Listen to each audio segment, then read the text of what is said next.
In the 7th spot, the shortstop, number 18, Madison Kennedy. Hitting 8th and catching, number 44, Jackie McKenna. And batting 9th, the second baseman, number 10, Nadia Barbary. In the circle for the Bulldogs, number 15, Reese Borline.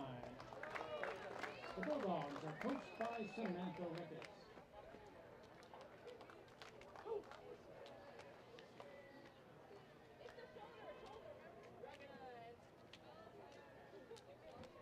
Hello and welcome everyone back to WCBN Sports coverage of Michigan softball. Kellen, it's a bittersweet one. Michigan set to face off against the Mississippi State Bulldogs in our last game here down in Clearwater, Florida. Michigan has one more game tomorrow morning against the Duke Blue Devils, but unfortunately travel plans on our end just didn't make it feasible to stay for that last game. But we got 4 out of 5, not bad. And well, here we go. Michigan facing off against the Mississippi State Bulldogs. Again, my name is Charlie Brigham alongside me, Kellen Flynn. Michigan, the away team today. Played 2 games as the home team yesterday, and this one against the Bulldogs, they will be the away team. So I'll give you the lineups for Michigan. Ellie Mattia leading off. Ellie Sealer batting second. Kiki Thole in the 3 spot. Lily Livingston batting cleanup. Maddie Erickson batting 5th. Riley Carcaboro batting 6th. Janelle Alakwa, who hit that monster 2-run blast over our heads last game, batting 7th. Audrey LeClaire back in the lineup for this one, batting 8th. And Ella McVeigh rounding things out, playing shortstop and batting 9th. It's going to be Lauren Durkowski pitching today in this one for the Michigan Wolverines. Down the side of Mississippi State, it's Graff batting 1st, St. Clair batting 2nd, Malulu batting 3rd, Pepito batting 4th, Landers 5th, Brown-Lee 6th, Kennedy 7th, McKenna 8th, Barbary 9th, and Borline will be the one pitching in the circle. And Charlie, you talked about Janelle Alakwa, the freshman from Michigan. She got her first collegiate hit in the 2nd inning of that game, and then later on just clobbered a monster home run right over us where we're situated in left field.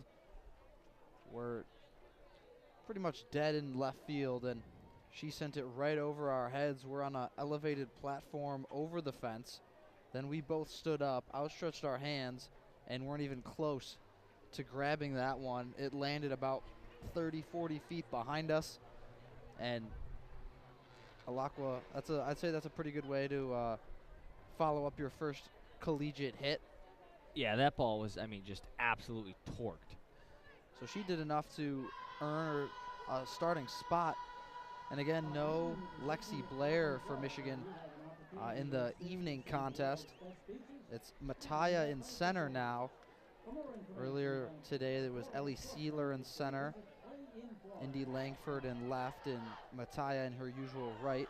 Bonnie Thole opts to switch it up a little bit, put Sealer back in left, Mattia in center. And then it's Melina Livingston moving out to right field. She played first in game 1, so a bit of a defensive change up here. Audrey LeClaire gets the starting nod. She's at 3rd base instead of Riley Kirkaburo, who will be behind the dish for Michigan. Yeah, some defensive changes, and we just have to talk about Melina Livingston. Obviously listed as a utility player and, living that up to the fullest this weekend. Played 2nd base yesterday, played the designated player spot, played 1st base in game 1, and now moving out to the outfield, can really do it all on the defensive end. And that's the kind of versatility that gets you in the starting lineup when you're able to play so many different positions well. It gives a lot of trust in the coaching staff that you're going to be able to be flexible, and they can put you in different positions and you'll still be able to succeed. Bodes well for Livingston, and in that 4 spot, for good reason, she's been fantastic at the plate as well. Earlier today we saw her just lace a double along the right field line out to the wall that ended up being called back because Ellie Sealer left a touch early. But the Michigan Bats came alive a little bit against Oklahoma State, Charlie. Just Oklahoma State absolutely lit up the softball in that game. They scored 15 runs. And I know we've talked about it a few times so far, but, we just can't talk about it enough. The absolutely incredible uniform matchups that we've had the privilege of seeing. Mississippi State in the all-white even white numbers on the white jerseys. Michigan in the maize tops and blue pants. There's something about a good uniform that's like very satisfying, but I think more importantly, a bad uniform can just like, it just throws off everything. I still maintain that last night's all red Raging Cajun uniforms against the all white Michigan with the maize and blue accents was the best uniform matchup I've seen. The throwdown comes from the catcher, Jackie McKenna, and we are just about set to go. Here's some Let's Go Blue chants. The Michigan faithful packed out in the stands for the last game today. Again, they have one more game tomorrow against the Duke Blue Devils. But here we go. Reese Borland will step into the circle for the first time. The freshman right-hander. 6 2/3 innings pitched on the year, 7 strikeouts to her name, and she'll be facing off against one of the better hitters in this Michigan lineup in Ellie Mattia.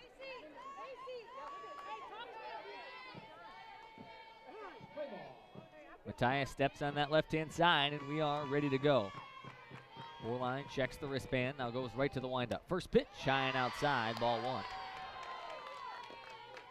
And Mattia has been solid so far, not playing as well as she has earlier this season down in Clearwater, but had a nice hit in that game against Oklahoma State to bring in a couple of runs. Borland taking her time, again missing upstairs. This one up by the eyes of Mattia. It'll be a 2-0 hitter's count. But the main story of the tournament so far for me has been Ellie Sealer working her way up to that number 2 spot. She's been hitting the ball very well to complement her exceptional defense. The 2-0 to Mattia. That one catches the bottom corner for a called strike 1. Sealer, before that Oklahoma State game, had reached base every time she came up to the plate. Went 1 for 3 in the game just before this one, but I mean, man, every ball she hit was just ripped. The 2 outs were very well hit fly balls that just couldn't quite find the gap. The 2-1 to Mattia is hit high in the air, arcing its way into left field. Malulu settling under it, and that one good for out number 1. And we saw Michigan struggle at the plate against UCF, stranding 7, and the bats have come alive in the latter 2 games. Michigan having scored 6 or more runs in both of those. Trying to keep that hot start at the plate going. Here comes Sealer. First pitch her way. High and inside, ball 1. Sealer 8 hits and 18 at-bats for a cool .444 average so far this year. On-base percentage sitting right up at .500. Infield playing a bit in. Corners playing a few steps in front of the bag. Second pitch to Sealer. Called strike in the lower half.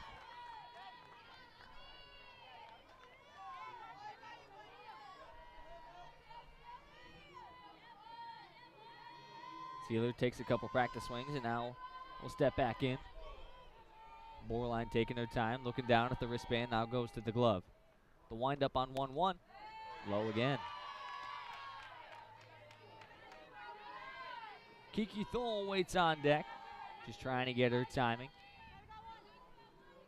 Was a bit quiet in that last game against Oklahoma State, but that last game last night, she was anything but. 2 home runs for the junior. The 2-1 to Sealer, foul back.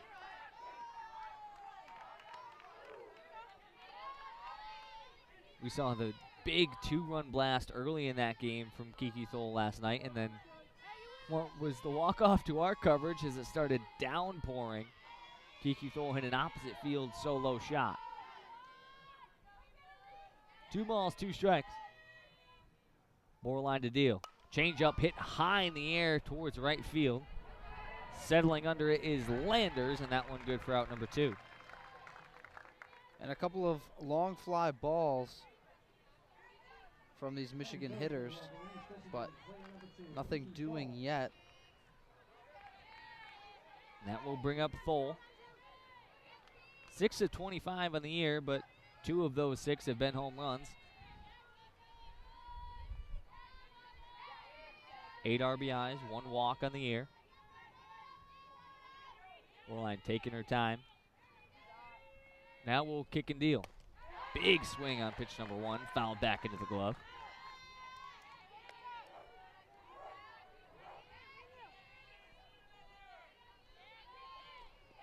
Full steps back in. A 240 hitter. Solid behind the plate for Michigan. Carkerborough in place of her on the defensive end, so just has to worry about swinging the bat today. That one outside.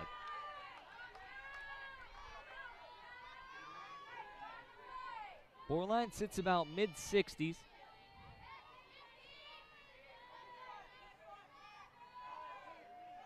The Bulldogs cognizant of Thul's power, playing back deeper in the infield. The 1-1. This one chopped foul. Nice play by Bonnie Thul, fielding it off the wall, and he'll flip it back into play.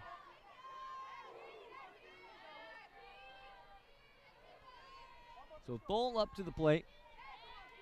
Livingston, who we mentioned earlier, waiting on deck.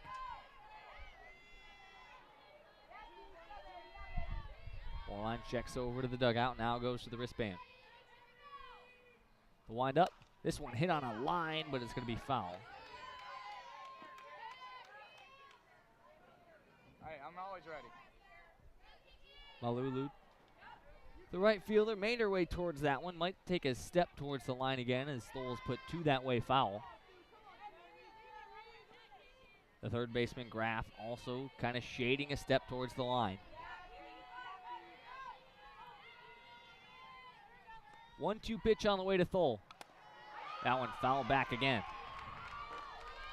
Borderline had her way off balance. Thul way out ahead of the changeup, throws the hands at it in the last second to just barely make contact. We've seen throughout this tournament, Michigan batters very disciplined, fighting off pitches. The pitch to Thul. This one hit high, arcing in the air, tracking it down in shallow right field is the second baseman, Barbary. And that's going to do it for the side. A 1-2-3 inning for Michigan to start things off, and we're headed to the bottom of the first. Score still 0-0. Three well-hit balls there from the Wolverines, just not enough juice, unable to find the gaps, and Barbary and the Bulldogs escape 1-2-3. So give you the lineup for the Bulldog. It's Graff, St. Clair, Malulu batting 1-2-3. Rapido batting 4th, Landers 5th, Brown, Lee 6th, and then Kennedy, McKenna, and Barbary 7, 8, 9. You want to talk about a hot start to the season, how about the freshman Graff? 18 at-bats so far this season for the freshman, 12 hits for a cool 667 batting average. Toss in 4 RBIs, a double and a home run, as well as 2 stolen bases. And I'd say that's a pretty good way to start your career, wouldn't you think? I would agree with that. I think that's pretty good. But Durkowski back on the mound. She had a rough go of things against the Knights of UCF. Gave up a couple of home runs. But outside of that, she was dominant, striking out hitters left and right. I believe she finished with 9 strikeouts through about 4 or 5 innings of work. So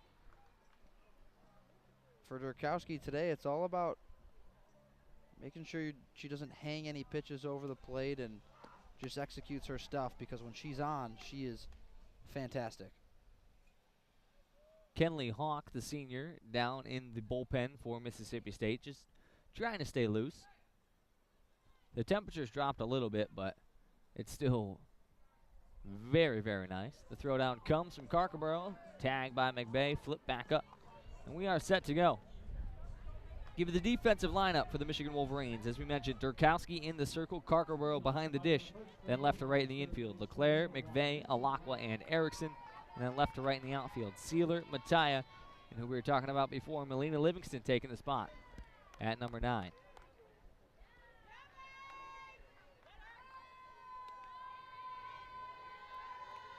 Moments away from the first pitch of the game towards Mississippi State. Durkowski now goes to the windup. First one on the way. Rise ball missing up.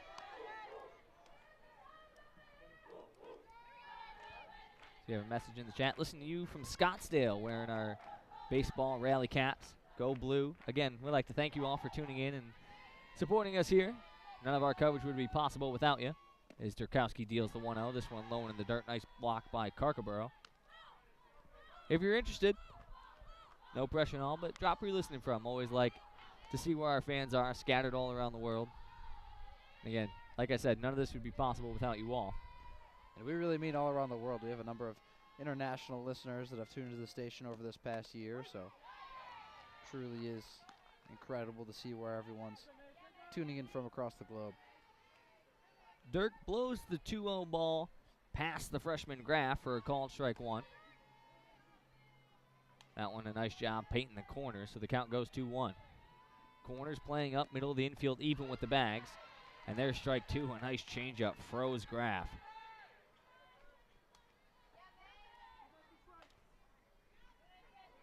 Outfield playing in as well. Left field pretty much entirely covered with shadows, but Sealer creeping up into the sun. An awkward swing on the 2-2 pitch. That one was a changeup that rode up and in. Graff was way out ahead of it and hit that ball before it even got to the plate.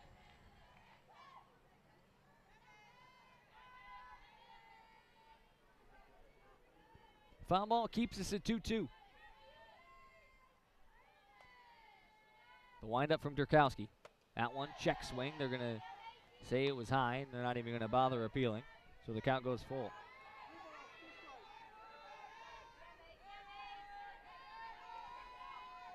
This is a Mississippi State squad that's 2-0 so far in Clearwater.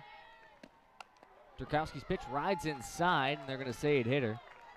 At least from here, it sounded like it might have hit the knob of the bat. They're going to say it got her elbow.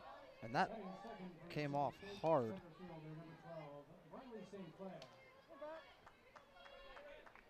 At least from here, that definitely sounded like it hit the knob of the bat, did it not? Yeah, and it came flying off like it hit the bat instead of a hand, but the call is the call. That'll bring up St. Clair. Corners playing well in front of the bags. Infield in the middle, back for double play. And Charlie, we saw this squad handle Indiana 12-5, 12-2, run ruled them in 5 innings, and then took care of business 6-3 against Arizona. Both of those games coming yesterday. Pitch fouled back. That'll even it out 1-1. The runner Graff was going.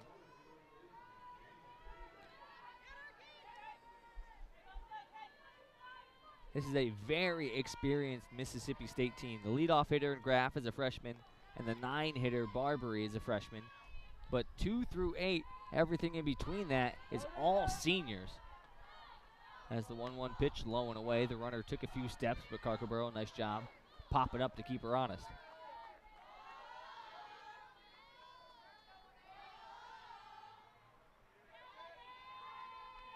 So the freshman St. Clair trying to put her freshman around. She's got a 2-1 count. Durkowski takes a deep breath, now winds and deals. This one again low and away, sliding to her right-hand side, or left-hand side rather, is Karkaborough.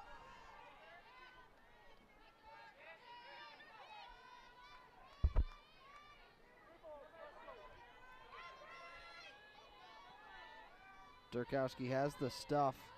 It's all about location. The 3-1 from Dirk. Runner goes. It's not going to matter. That ball skips off the plate. A nice throw, though, by Karkaborough, showing off the arm. Had that been a strike, it would have been a close play. I mean, that one was a ball in the dirt that Karkaborough had to slide and block, and still the throw was almost in time. It was a good pick by the catcher, and a nice throw, like you said, just not quite in. No, it just didn't matter because of the walk. Runners on first and second. That brings up Malulu. Hit to the second baseman, flipped to second, fired over to first, a double play. Elakwa and McVeigh turn 2. That's going to put one runner on third base, but 2 outs up there on the scoreboard. That one was pretty. The backhand flip, nice toe drag over the second base. And just like that, instead of bases loaded, it's just one runner on third and 2 outs. But should not forget about Fapito, the designated player. First pitcher away, a change up the knees, called a strike. 6 RBIs on just 4 hits this year for Fapito. She's got a home run in her back pocket. You know she's got power. And Graff with speed at third. This pitch to Fapito, hit right back at Durkowski. Fields it cleanly, flips it over to Erickson at first, and that's going to do it for the side. Durkowski got herself in a little bit of a jam there. It was first and second, no outs, but a great double play from Malacqua and McVeigh. Puts 2 outs on the board, and then a nice, cleanly fielded ground ball coming off the bat of Fapito, and just like that, we're headed to the top of the second inning. And Michigan has some of the best parts of their lineup today. Talk about Melina Livingston, who is awesome so far this tournament. Erickson had a good game earlier today, and Ilakwa, who we already talked about the home run that she had in the first contest today. It's 4-5-6 due up following the 1-2-3 inning in the top of the first. Livingston, Erickson, Carcoboro the first 3, and then the aforementioned Ilakwa, LeClaire, and McVeigh 7, 8, 9, and then should we get there, we head back to the top of the order. Going back out into the circle is Reese Borline. 7 strikeouts on the season.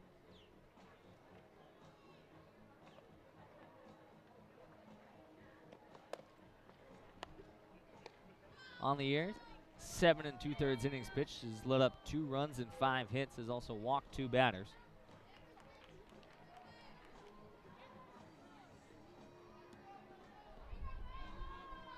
Livingston also was a bright spot in the lineup last game against Oklahoma State, although the box score might not read it. She had that double that got overturned as Sealer left early. A fantastic piece of hitting, and then she didn't really have to do much at the plate the rest of the day. Got walked a couple times, hit by a pitch. She definitely made an impact on the base pass, some aggressive base running, put some runs on the board for Michigan, and some much needed runs. We're waiting for the timeout to wrap up.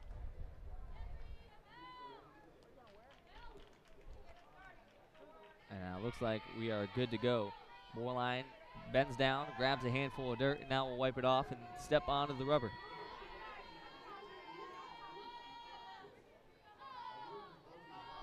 Livingston on that right-handed side. First pitch her way, low and in the dirt, ball 1.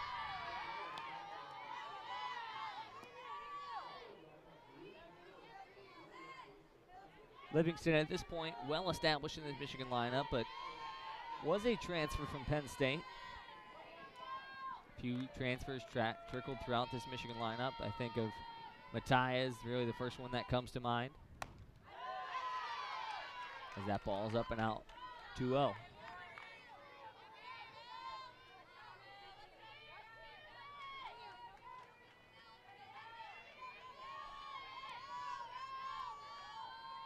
Two balls, no strikes here. No outs, nobody on.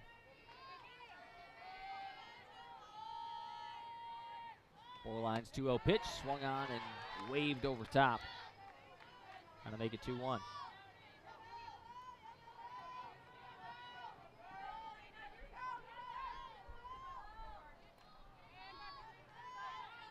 The outfield giving Livingston some respect. She's got a triple this year. She hit a couple grand slams last year. The 2-1 pitch, a changeup that floats way up by her eyes, and she'll watch it go by. I've seen 2 with my very own eyes, so. Pretty sure I was on both of those calls with you. The pop is definitely there. She's in a good spot here. 3-1 hitters count. Borline winds up, and again, Livingston right there, but just over top of it. That'll push the count full.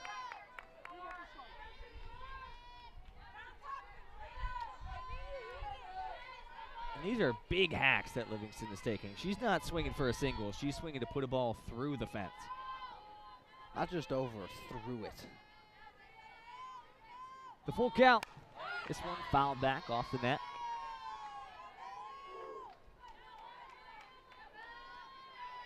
Nice piece there.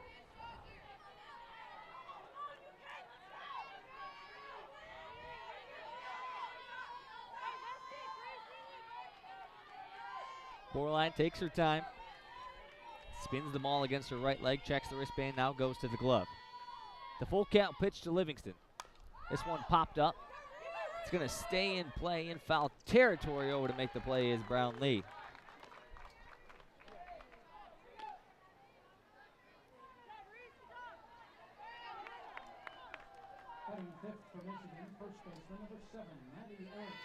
That'll bring up the freshman Erickson. Hitting .300 so far this year. Erickson's been a real bright spot as a freshman. First pitch her way, fouled back and over the net, out of play. Might make its way into the other field, and definitely a close one. Borderline going right at these Michigan hitters, not really trying to throw around anybody. The 0-1. This one hit on a line towards the gap. Malulu trying to track it down. It goes all the way to the wall. In towards second base, throw not in time, and that one's going to be a double for Erickson. Her first extra base hit as a Wolverine, and the freshman stands tall on second base. Excellent piece of hitting there from the freshman. Just ripped it right in between Malulu and St. Clair. And it got all the way to the wall. Excellent work from that middle to the bottom of the order that we've seen quite a bit so far in this tournament. That'll bring up Carcaboro. One out, a runner on second base. First pitch her way. Called a strike at the knees. The Michigan fans behind home plate unhappy with it.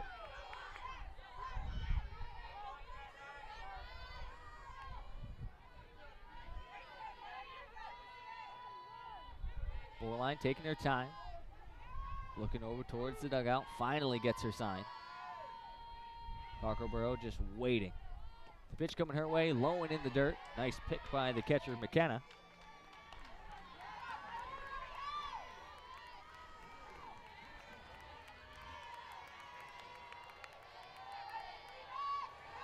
Erickson over on second base. Carcaboro trying to bring her home. Got good arms all the way around in the outfield. Ball would probably have to be in a gap. Change up, outside corner, called strike two.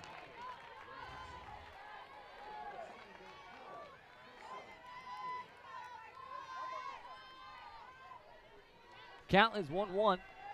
One out and one runner on. It's Erickson at second.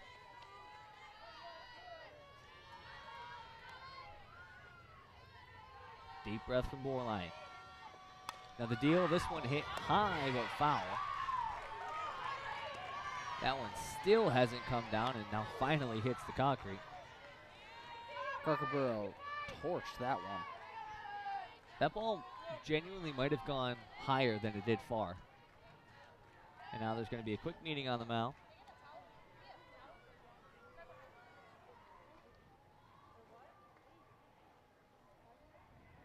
Erickson and Carcaboro will head over to meet with Bonnie Thole.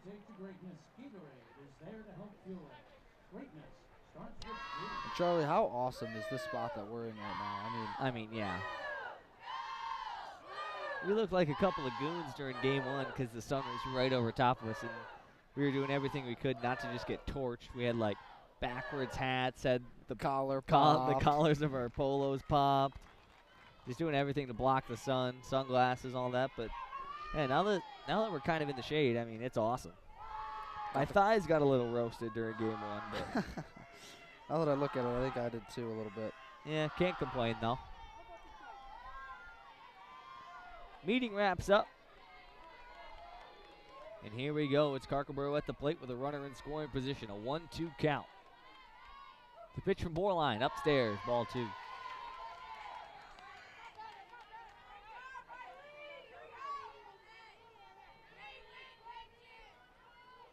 Two balls, two strikes.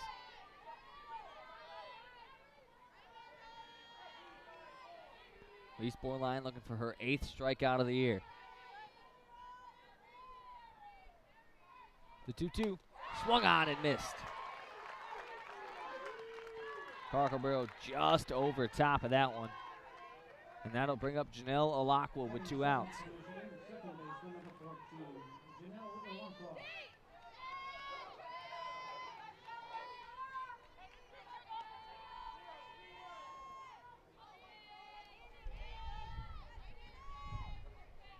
First pitch on the way to Alakwa, hit hard back into the net.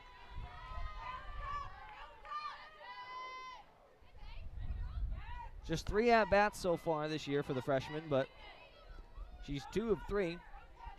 She's also scored 3 runs, tossing 2 RBIs. And, oh yeah, that monster home run that went over our heads last game. Oh yeah, almost forgot about that. Almost forgot about that one, yeah.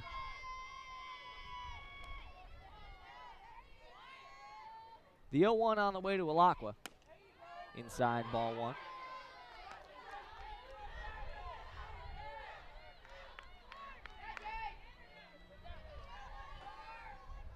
Already 32 pitches thrown.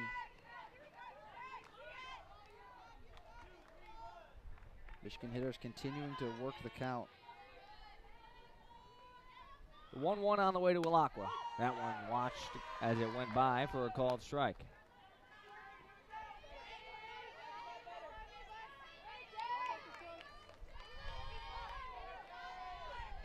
One ball, 2 strikes, 2 outs.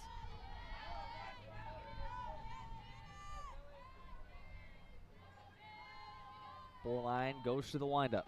The pitch, just inside. Mississippi State thought that was strike 3. They all started running into the dugout. Quite literally everyone on that field started taking 1 or 2 steps in.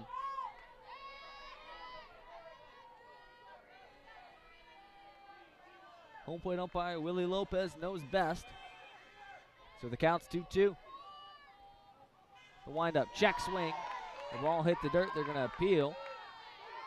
And there's nobody down at first. Again, the first base umpire has moved behind second base, so they appeal down to the third base umpire, Brett Higgins, who say she didn't go.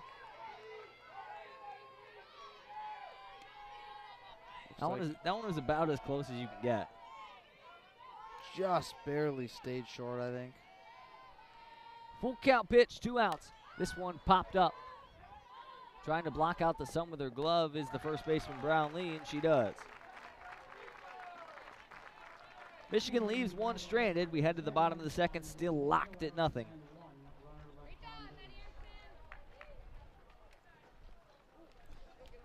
It's 5, 6, 7 due up for Mississippi State. When they get out there, it's Landers, Brownlee, then Kennedy.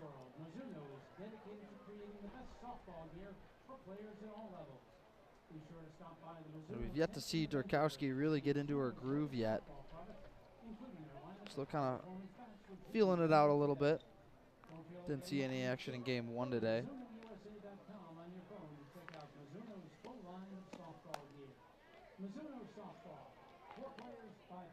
It was LeBeau that got the start in game 1. And yesterday the order was flipped. It was Durkowski game 1 against UCF and LeBeau in game 2 against Louisiana. Durkowski ended up finishing up that game after the rain delay.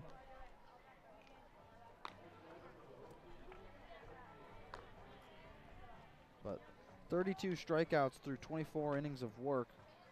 I don't know about you, Charlie, but I think that's pretty good. Yeah, I'd say so. 4-1 strikeout to walk ratio. But those 4 home runs given up are the big red flag on that. Otherwise, pretty solid stat sheet from Durkowski.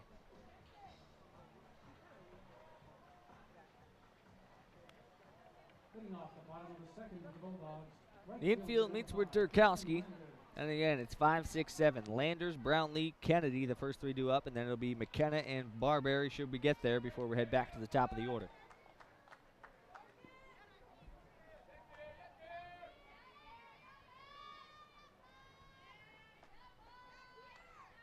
Audrey LeClaire and Ellen McVeigh share a few words over at third base and short. The lights have turned on. Don't quite need them yet, but Getting them warm. They added the atmosphere, you know.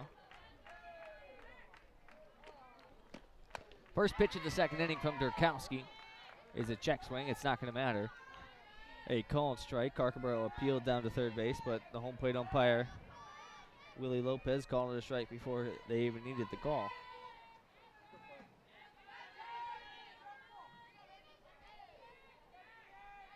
So Kirsten Landers settles back in, the lefty. One of 7 seniors in this lineup, and she waves at pitch number 2 for strike number 2. Just tuning in, we mentioned before, this Mississippi State lineup is started and capped with freshmen at the 1 and 9 spots, and then quite literally everyone in between is a senior. The 0-2 just missing outside. McVeigh jumps up and down at shortstop. She wanted that call. And that's funny. You don't see that often. 7 seniors in a lineup, and the other 2 are freshmen.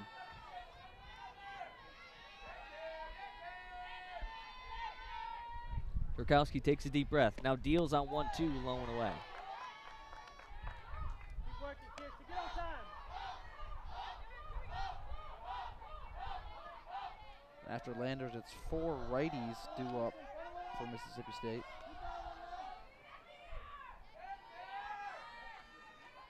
Eight hits and 22 at-bats this year for Landers as Durkowski steps back and calls time. Wipes her hand off and the towel in the back pocket. Now we'll settle in. The 2-2. A check swing that's fouled back, and it's right under Riley Carcabro. She's looking around, couldn't find it.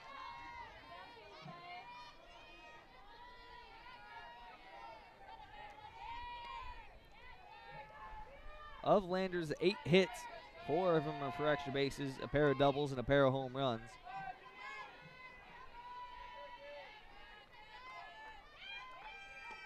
The 2-2 from Dirk. Hit hard foul as it ricochets off the bleachers and makes its way into the Mississippi State dugout. This Mississippi State squad, they've been hot at the plate down here in Clearwater. I mentioned earlier, 12 runs against Indiana, and they put up 6 against Arizona yesterday. They play 2 more games tomorrow. 2-2. Rides inside. That'll push the count full.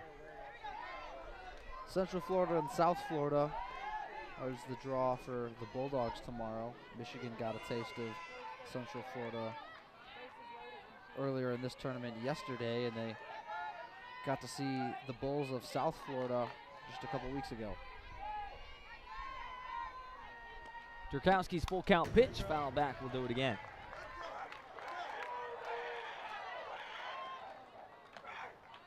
And some loud barking coming out of that Bulldog dugout.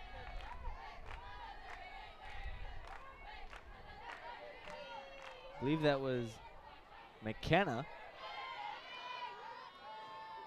the catcher in that dugout, just trying to keep the energy high. The full count pitch from Durkowski, dribbled towards deep second base, coming over, a nice throw in time. Malacqua had to drop back to the grass to make the play, but just a smooth exchange from glove to hand and over to Erickson for out number 1. Batting sixth for Mississippi State, first baseman number 20, Brownlee. I don't know about you, Troy. I'm getting the feeling this is going to be a pretty good game, though. Just off vibes. You big vibes guy? I am. Actually, not really, but I'm just kind of picking it up. First pitch on the way to Brownlee, the first baseman, is a called strike, low and away.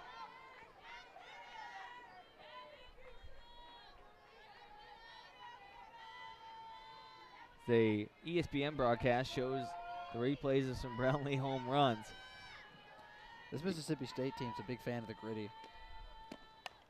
She takes a big hack. It looked like off the bat that one might be number 3 on the season, but it's fouled back into the net.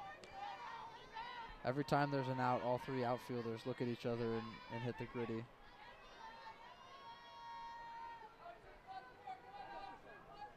No balls, 2 strikes.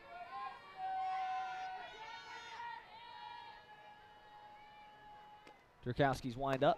Check swing. They're going to appeal.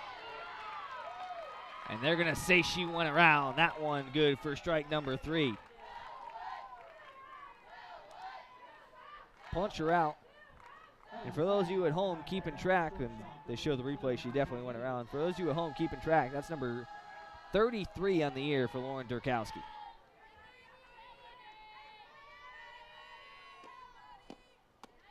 First pitch, swung on and missed. The shortstop, Kennedy, fooled by the changeup there. And Durkowski draws a lot of swings and misses. Does an excellent job of mixing in that off speed.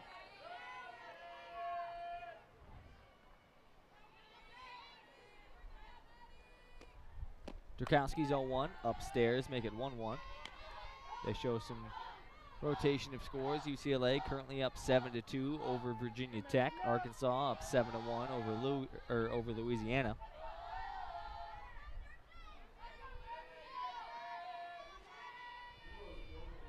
Durkowski's 1-1, just missing outside. Carcabro tried to frame that, just did not fool Willie Lopez behind the plate. The Michigan dugout slapping the fence a bit. The fans throwing some boos Lopez's way. Fight, Maddie. The 2-1. Check swing, and she went all the way around. She didn't want really any part of that one. Eddie Kennedy just mid-swing tried to stop but couldn't, and ended up just half-heartedly having to go all the way around. She knew that she was beat there. It was like the lower half of her body didn't want to swing, and the top half just had too much momentum. 2-2, hit on the ground. Coming over the field is Ilakwa, firing over to first base to Maddie Erickson to retire the side. We are cruising right along. We enter the top of the 3rd inning. Still locked 0-0. Lauren Durkowski doing an excellent job through 2 innings of work. Outside the one hit by pitch, she's been phenomenal.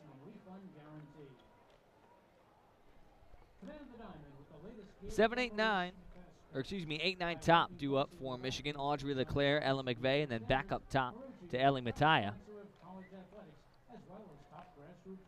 3 lefties, and LeClaire back in the lineup after not seeing any plate appearances or any action in game number 1 today. She did start both of the games yesterday at 3rd base. And again, somebody we saw a lot more in the outfield last year, was used in a variety of positions listed as utility last season. Now early in the season, primarily being used at 3rd base. But definitely has the flexibility to move out to left or right field if need be. The righty to lefty split in this Michigan lineup is 5 righties to 4 lefties, but those lefties are the first 2 hitters in the lineup and then the last 2.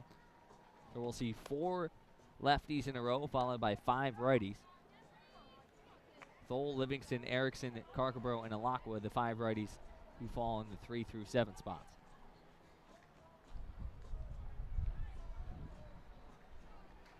And a mixed bag of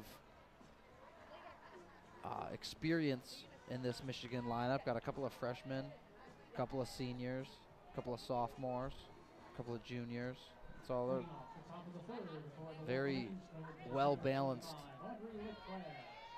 compared to the Mississippi State lineup with 7 seniors and 2 freshmen.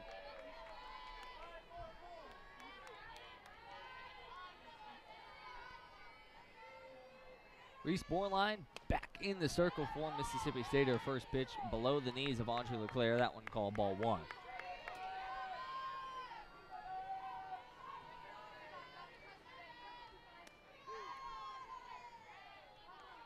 LeClaire's been excellent on the defensive end, trying to convert that to some offensive prowess.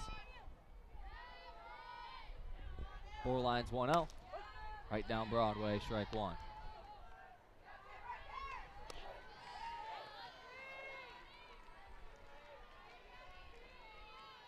What's this next one? Drew Street? Should I start calling it Drew Street? Right down Drew Street. 1-1 on the way to LeClaire. This one chopped off her front right foot. She's going to walk it off. Luckily, she's got the pad there to soften the blow a little bit, unless it's right on her toes.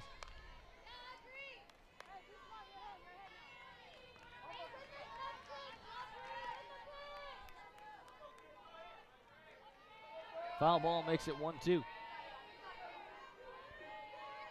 Borderline taking her time. Now deals and blows it by her for a strikeout. Second of the day for Reese Borderline, and that'll bring up Ella McVeigh. Batting ninth for Michigan, the shortstop, number 32, Ella McVeigh. And McVeigh had another one of those big hits last game in inning number 4 where Michigan went on their big run.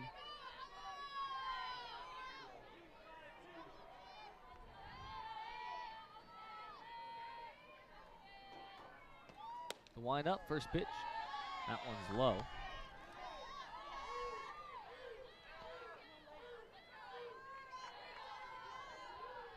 McVeigh's a contact hitter, just looking to put it in play and use her speed to make things happen. Out of her 16 at-bats, has put it in play 15 times. 1-0 on the way from Borderline. That one upstairs, make it 2-0. Yeah, doesn't strike out often and uses her speed to her advantage. Has 2 stolen bases on the year. You know, you could use that exact description for about half this Michigan lineup. And that played against Louisiana and Oklahoma State when Michigan went on their big scoring runs. It was just a lot of getting consistent contact and letting their speed and aggressive base running do the rest. We're going to have a defensive substitution.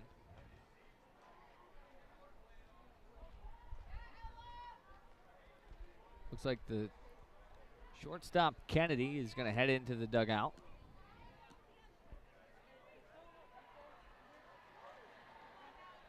The second baseman Barbary is going to head over to shortstop. Brownlee, the first baseman, is going to go to second. And the new substitution, whose number we didn't quite catch, looks like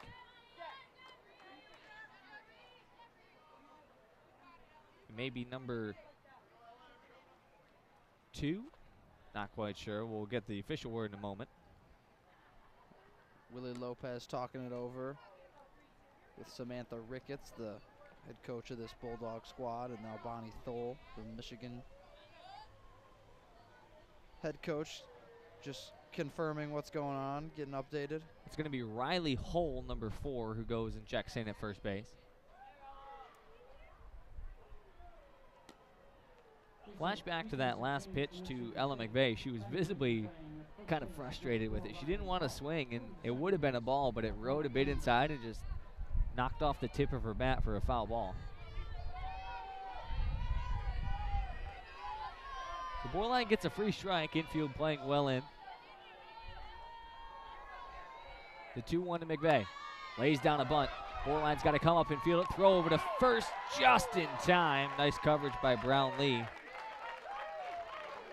That was a bang-bang play. McVeigh with the speed, just unable to get there quite in time. Excellent throw to Brownlee. Borderline fielded that perfectly as we get a second look at it here. Very, very close call, but I think Chris Neighbors at first base got that one right. That'll bring up the top of the order with Mattia. Flew out to left her first time up.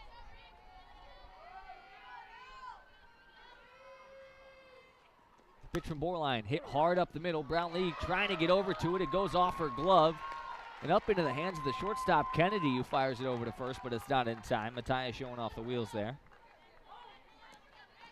We'll see how they mark that one. That ball was sculled right at Brownlee. Just too much juice on it, couldn't quite squeeze it. They're going to mark that one as an error. But still, with 2 outs, that'll put a runner on. For the red-hot Ellie Sealer. Flew out to right field the first time up. Watches pitch number 1 go by. Just at her knees for a called strike 1.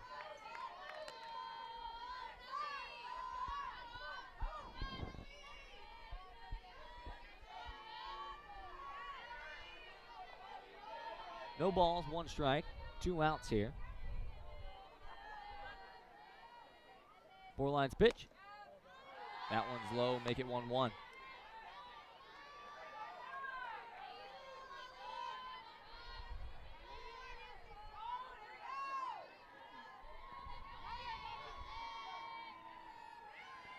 Sealer doesn't necessarily have great power, but has done an excellent job of putting the ball in play. And runner goes on the throw and makes its way to the outfield. It was a strike. Mattia reaches second safely. And Mattia, got up thinking about going to third as that ball traveled into the outfield, but wisely was directed to stay at second. Sealer chased out of the zone to protect the runner, so she's down in this count. It's 1-2. Third baseman Graff playing well in. Ellie Sealer pokes this one. It's tailing foul. Chasing it down in right field is Malelu. And that's going to do it for the side. Michigan leaves one stranded. We head to the bottom of the third. Still locked at 0-0. Michigan's left 2 on second base on 2 hits. It's 8-9 top for the Bulldogs. McKenna, Hull, Graff. You got me? You got me?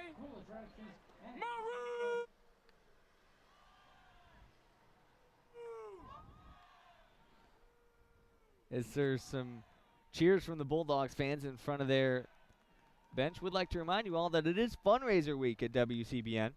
If you're in the Ann Arbor area and would like to learn more about how you can donate, make sure to tune in to 88.3 WCBN FM Ann Arbor. You could also head on over to WCBN.org.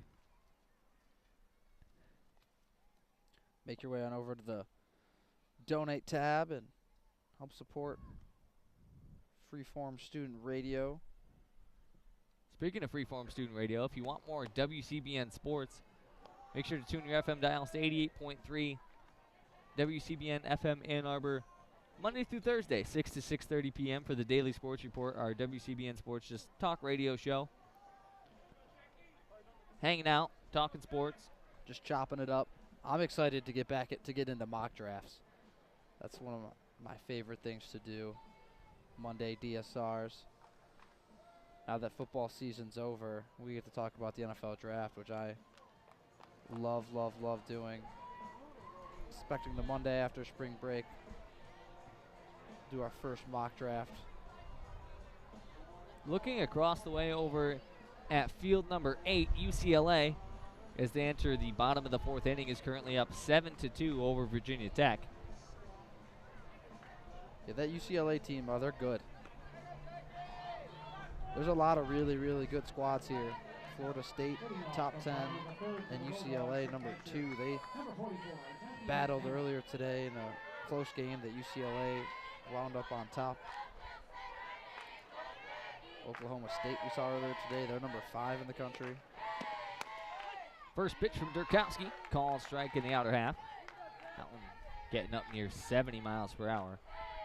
If you're a fan of college softball, the name Megan Faramo is probably all too familiar with you. Has been dominant at UCLA for the past few years and is just continuing that dominance here in Clearwater.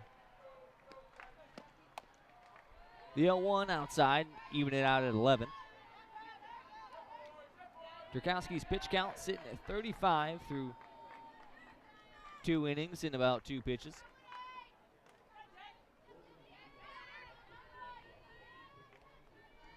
Durkowski checks the wristband.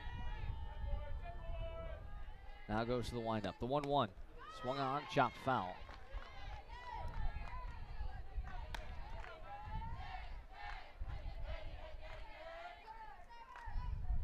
And Mississippi State yet to record a hit. 0 for 5 so far today. They drew a walk. Madison Kennedy has re-entered, so she is on deck in place of Hull. 1-2 upstairs.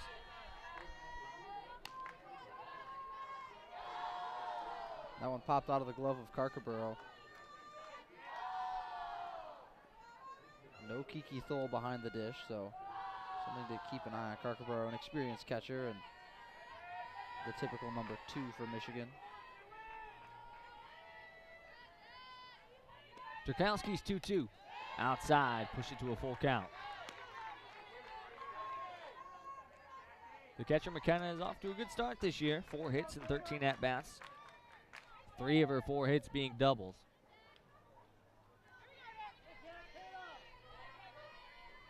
She's got a full count to deal with here. The outfield pretty much entirely covered in shade. The infield as well.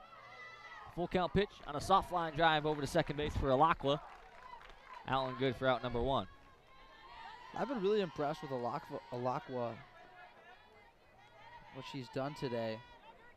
Saw her in limited pitch running appearances yesterday.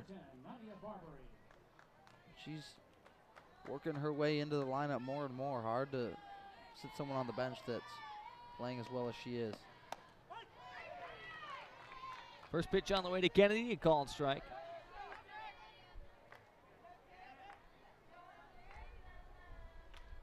Excuse me, this is Nadia Barbary, the first baseman.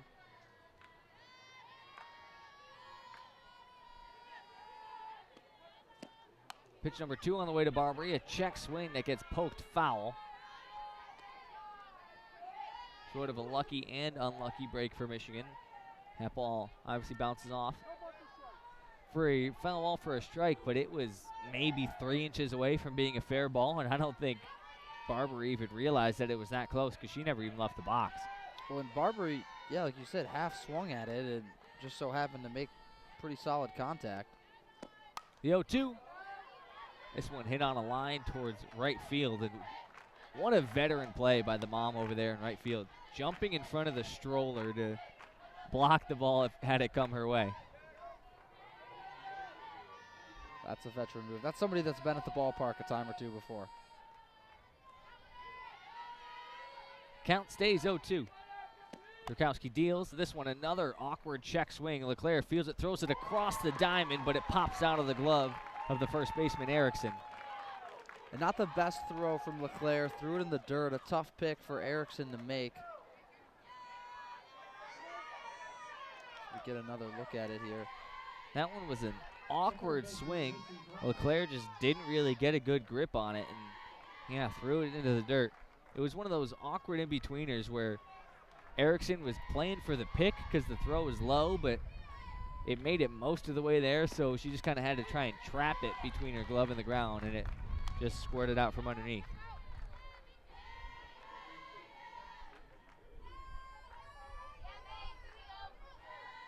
So the error puts a runner on first. 1 out, and it's up to the top of the order. It's Graff. That pitch goes by. For the second called strike, make it 0-2. Graff got hit on that front right elbow in her first time up. Was left stranded on third. Turkowski's 0-2 pitch. Swung on and fouled back over towards the porta potties to our right-hand side.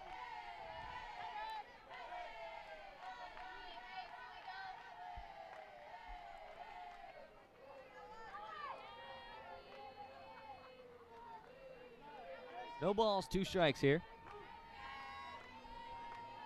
Barbary, the runner on first. Corner's playing up, middle of the infield playing back for 2. Carcaburo wanted that call, but it's outside for ball number 1. And Mississippi State still technically hitless, as that last one was ruled as an error, I believe.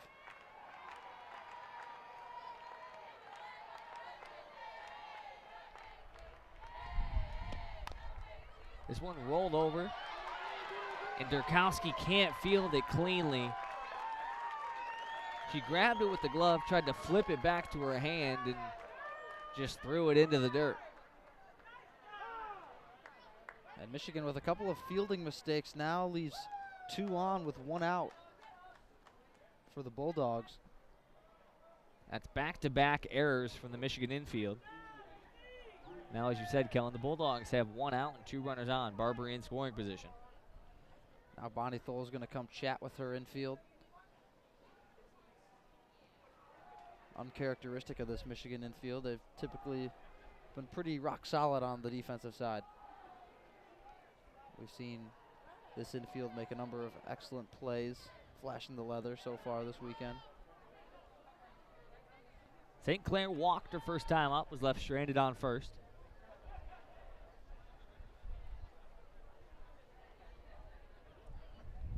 The senior center fielder hitting .368 so far this year, 7 of 19.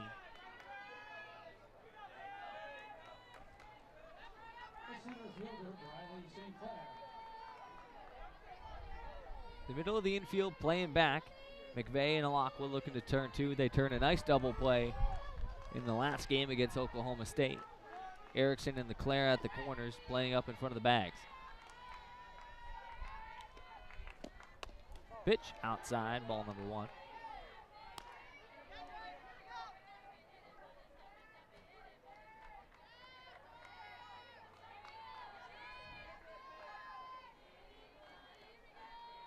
Michigan in their first jam of the evening. That one fouled back into the net.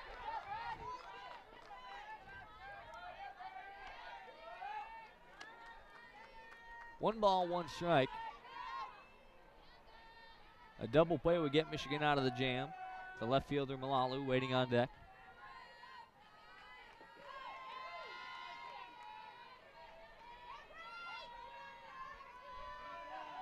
Turkowski's 1-1. Check swing. That'll go down as a ball.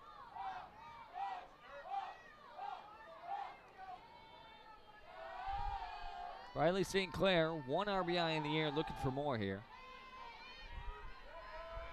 Really the only spot left in the field not covered by shade is the batter's box. A soft dribbler down to first. Erickson tossing over to first just in time. She wanted to get the lead runner at third. But coming over to cover first base in time is Alakwa. That was nearly another costly mistake for Michigan. Audrey Leclerc was not on third base, and so Erickson had to quickly make a decision and flip it back towards first, and Alakwa smartly sprints over to first and is able to make the play. 2 outs, runners on second and third.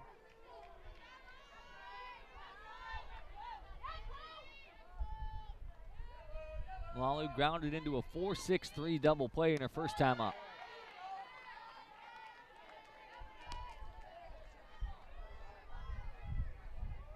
First pitch low and outside. The left fielder sporting that C on her jersey, a captain in this Bulldog lineup. Turkowski delivers on 1-0. Called strike. Changeup on the outer half.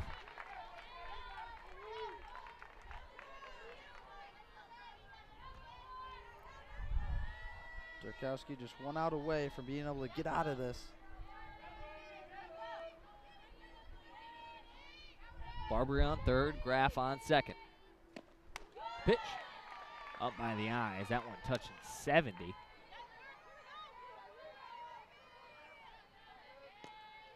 And Turkowski definitely has the juice. She can get into the low 70s.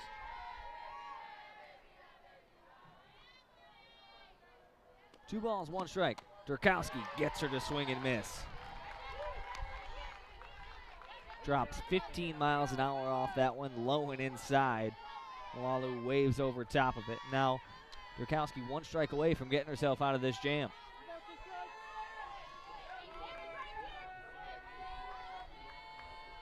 Turkowski looking for the goodnight pitch. This one popped up towards deep center field. Tracking it back to the wall is Mattia, and forget about it. A 3-run blast for her second home run of the year.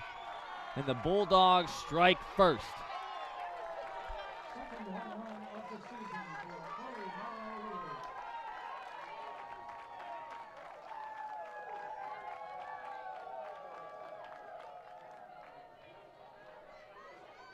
That ball was crushed. That ball landed on top of the coach's video deck in straightaway center.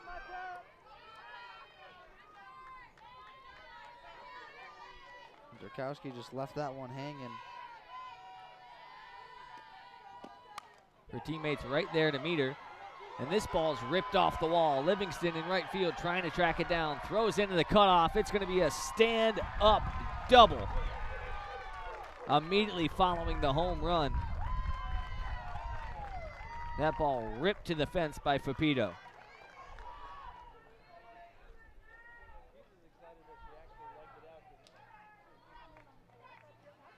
And as you hear the Bulldog chants,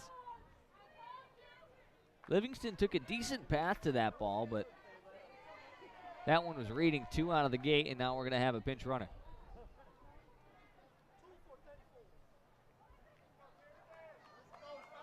It's going to be Kat Wallace coming in to pinch run. So the senior teammates will exchange places. Fapito did her job. Now she'll go to the dugout. Still 2 outs up there on the board.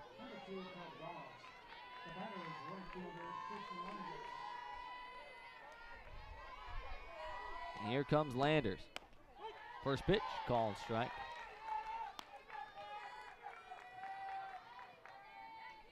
Landers 0 for 1 so far today.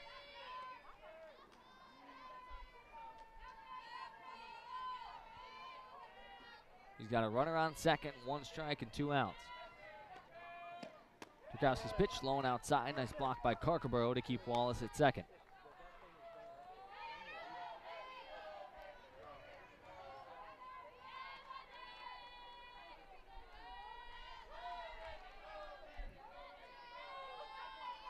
Couple deep breaths from Landers. Now she'll step back in. Pitch number 60 on the way from Durkowski. Foul back, and all of the Bulldogs up against the fence jump out of the way.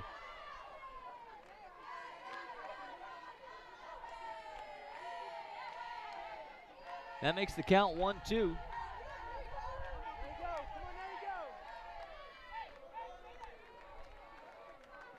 Michigan trying to get out without letting up any more damage. Just 1 strike away. Durkowski's 1-2, got it to chase the rise ball. Great pitch there by Durkowski, gets Landers to chase.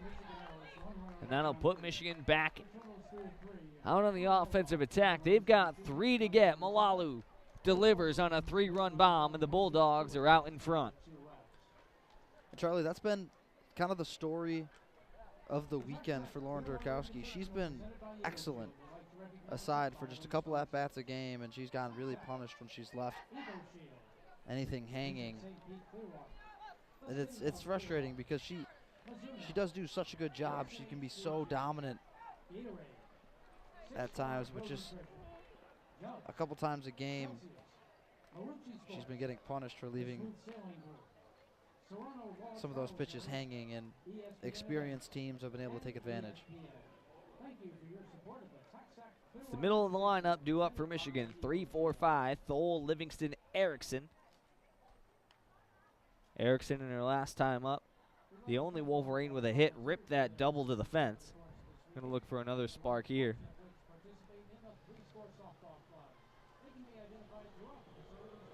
Do have an arm warming up in the Mississippi State bullpen.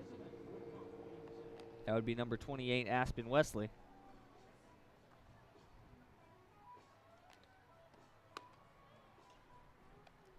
I like that these bullpens are right along the side of the field because it's really easy for us to see who's getting loose. To see who's who, yeah. Oh, yesterday we were having to try to decipher numbers through 3 layers of chain link fence from the other side of the field, and that wasn't ideal. Yeah, it wasn't. Yeah, ideal would be the word I would go with, too.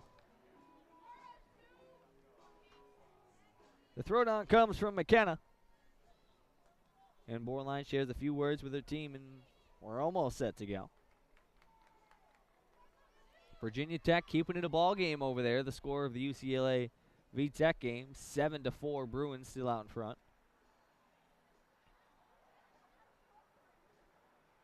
This Mississippi State team is a riot. Their coach is in front of the dugout.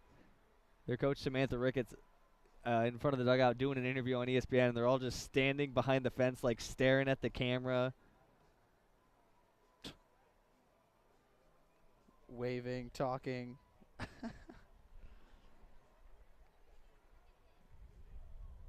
One of them's holding a sign that says, "If you ain't no dog."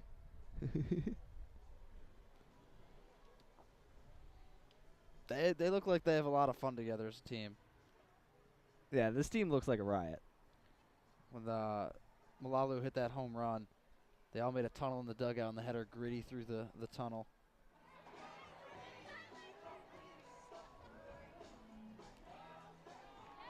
Reese Borland takes her spot in the circle again.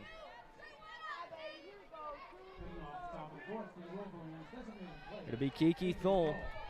Yeah, we mentioned doesn't have to worry about her duties behind the plate this game in the designated player spot. But looking to deliver on the offensive end. First pitch on the way from Borland. It's hit high in the air towards left center field. Back and gone! Kiki Thole stays red hot in Clearwater and rips one to the left center gap. No doubter, and Michigan on the board. Kiki Thole with her third home run of the weekend. And she absolutely crushes that ball into left center field.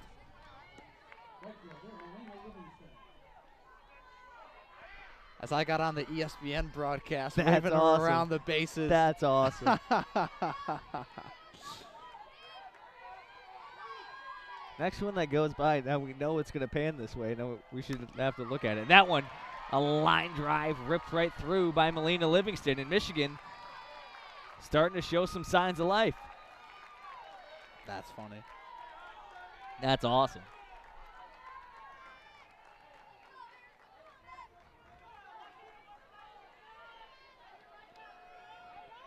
So 2 pitches so far in this inning and 2 hits. A solo bomb from Kiki Thole and a line drive single to the outfield from Melina Livingston. That'll bring up Maddie Erickson, looking to keep the momentum going. Change up high in the zone, ball 1. I'm just glad that happened in this game and not the game before when we looked like idiots. We did look like idiots last game. If you're just tuning in, Kellen and I last game just avoid getting absolutely scorched by the sun. Had like our collars popped, backwards hats, sunglasses. We did everything we could to just not get roasted as the 1-0 pitch is high and outside, make it a 2-0 count, and now McKenna's going to go and have a quick word with Borland.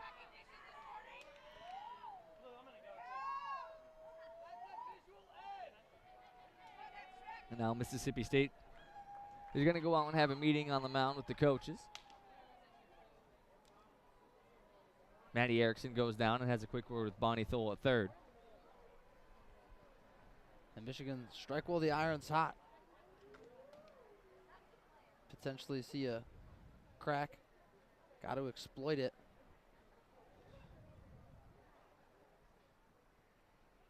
The Wolverines and Maddie Erickson, the freshman that's been really solid for this Wolverine team this weekend. Gonna look to continue. She had a double earlier today in inning number 2. Aspen Wesley and Kenley Hawk, 2 arms down in the bullpen for Mississippi State as there's a brief stoppage of play as Kenley Hawk bounces one off the fence and it rolls into play. 2-0 count here for Maddie Erickson. The dish, and this one well above the head of the catcher McKenna, and taking second base for free is Livingston. Michigan with another runner in scoring position. We've seen him strand a number this weekend. Got to take advantage here. That makes the count 3-0. Borland just held on to that one a bit too long and make it a 4-pitch walk for the freshman Maddie Erickson. That one low and in the dirt. And that'll bring up Carcaboro. McKenna steps in front of home plate, has a quick word with Borline. They show Maddie Hawk warming up.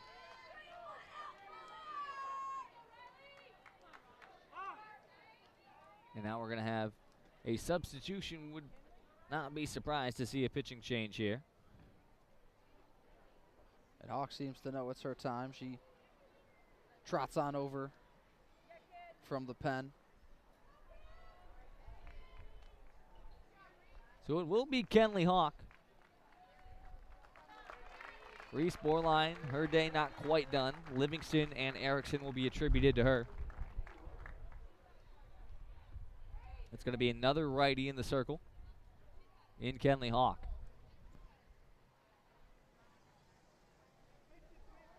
So flashback to that Kiki Thole home run that got Kellen on TV. Make sure to send that one to your mom. Oh, I will. I've got to find a way to watch that back somehow. I don't know how. I don't have ESPN Plus. That ball was ripped to left center field. As you mentioned, the third home run for Kiki Thole in like less than 24 hours. Yep. She had 2 in the game last night against Louisiana, a 2-run blast, and then that opposite field home run that capped off our coverage before the rain just started coming down. And then that one right there. He's really, really been a lifeline for this Michigan team.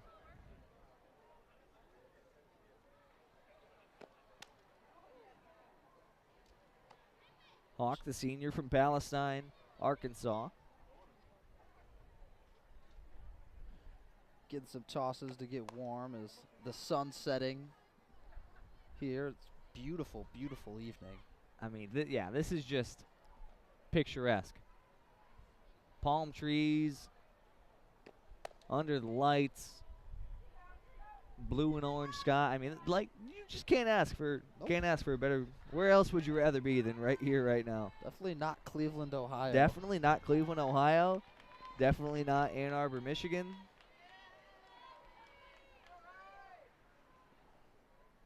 And make sure you stick with WCBN Sports for Michigan men's basketball tonight as the Spartans of Michigan State come to town. It's sure to be an emotional game for everyone that's there. I know the athletic department has a nice tribute planned.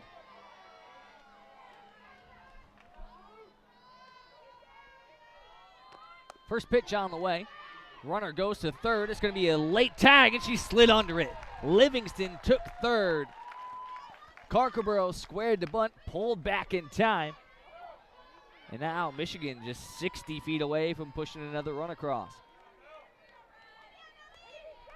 And the tag, like you said, Charlie, just not a great tag. The ball kind of popped out of Graf's glove. And so she had to secure it with that second hand before she could go down to make the tag. Now Bonnie Thole's going to go have a quick word with the home plate umpire, Willie Lopez. And it looks like we're going to have a pinch hitter potentially here. Pinch runner. It's going to be a pinch runner for Maddie Erickson over there at first base. Looks like it'll be the other freshman, Maddie Ramey. Running at first base for Erickson, number 8, Maddie Ramey. And that will be Ramey over there at first.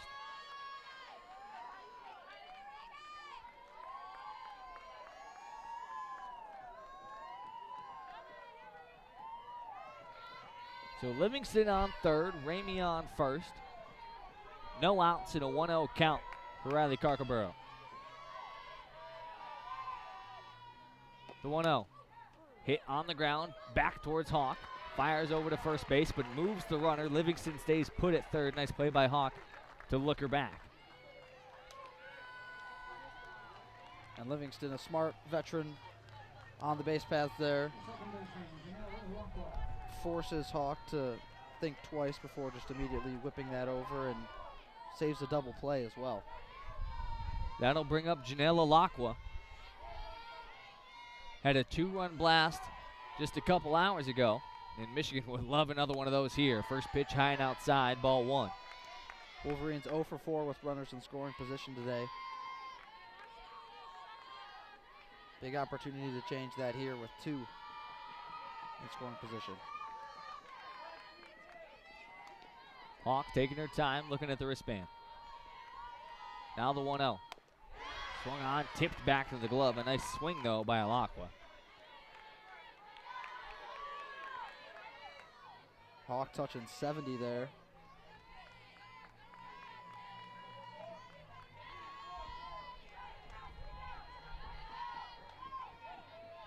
One pitch on the way to Alakwa. This one chopped up in the air high towards Hawk. Throws over to first base, and both runners stay. Hawk with back-to-back ground balls towards her. Again, looking back, Livingston.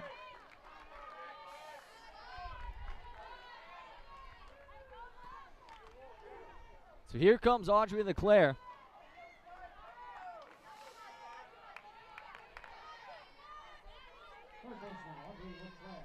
And Hawk now, after 2 ground balls in the infield, able to get to 2 outs. First pitch to LeClaire. Hit hard through the infield. That's going to score 1. Ramey, the pinch runner, getting waved home. Bases clear, and Audrey LeClaire on first with a 2 RBI single. And LeClaire yells out, "Let's go," to the bench. This game's all knotted up at 3 apiece. Wolverines strike back in a big way. Hawk kept that one in the zone. LeClaire just ripped it up the middle. And like you said, Kellen, we're locked up at 3. That'll bring up Ella McVeigh before the top of the order. Ellie Matayo waits on deck. And St. Clair had a chance to try to throw out Maddie Ramey at the plate, but just fumbled the ball a little bit as she was scooping it. And so Ramey slid in uncontested. First pitch to LeClaire, a ball. Both of those runs will be attributed to the first pitcher, Reese Borline. So now Kenley Hawk's day is officially all her own. The 1-0. Hit on the ground towards third. Coming across her body. Throwing to first is Graff, which will send Mississippi State back into the dugout. But Michigan gets 2 or 3 runs this inning. A solo shot from Kiki Thole, and then a 2 RBI single from Audrey LeClaire. That's right, Charlie. Kiki Thole gets it started with a moonshot. And then it's Audrey LeClaire that pushes Livingston and Ramey around. It's going to be Lauren Turkowski back out there in the circle.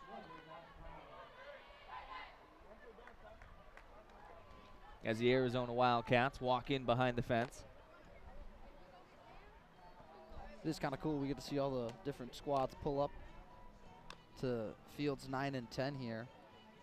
All the buses have been pulling in and staging right behind us. It's 6, 7, 8 due up for Mississippi State. Brownlee, Hull, and McKenna. On a beautiful night here in Clearwater, Florida. I mean, we got rained on last night. You couldn't ask for anything better. Not a cloud in the sky, just a light breeze. Yeah, this is the last game on this field, but there is one more game at fields 8 and 9 today. Last game, Arizona playing on down over at field 8.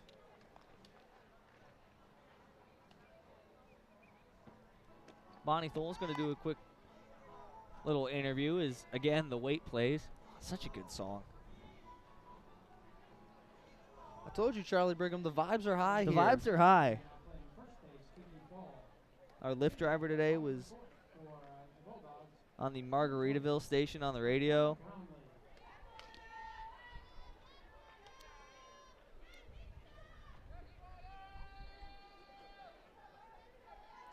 Bonnie Thole getting interviewed by the ESPN broadcast. At the Michigan bench more so locked into what's happening on the bench than the actual interview. We saw last inning the Mississippi State bench all up right on the fence during the interview. Mississippi State also has like twice as many people on the bench as Michigan does.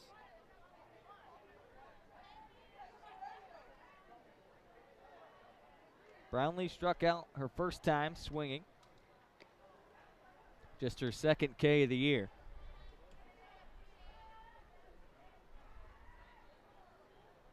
Durkowski has a tendency to do that to people. 34 strikeouts now on the season, and something tells me that tally is going to continue to go up as she continues to hurl for the Wolverines. 34 strikeouts in 26 innings pitched.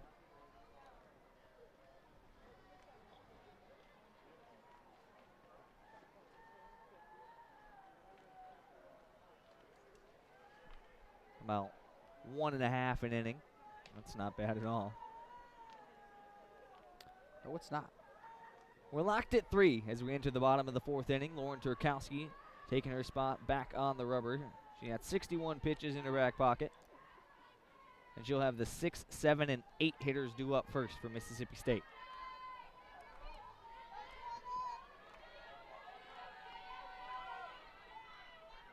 Turkowski's first pitch is swung on and hit right back into the fence. A big hack on it by Brownlee.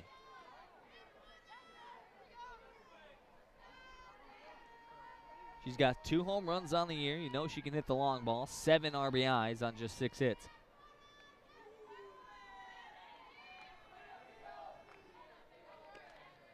The 0-1. Change up outside corner, make it 0-2. That was just an awesome pitch there from Durkowski. That was gross. Nothing else to say about that. Speaking of people that have had hot weekends here at Clearwater, Juana Brownlee's had 2 home runs. Durkowski rings her up. Change up on the outside corner, left Brownlee looking. And that one good for out number 1. And of course, as right as I say how great she's been this weekend, Durkowski rings her up with just a picture-perfect painting of the corner there. Michigan bench is fired up. Fantucci and Hannah George back there.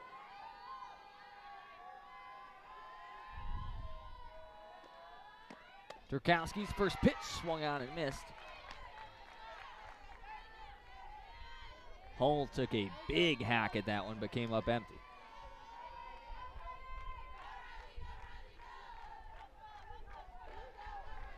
Hill, the sophomore from Somerset, Kentucky, getting her first at-bat of this ball game. Second pitch her way, back into the glove, make it 0-2.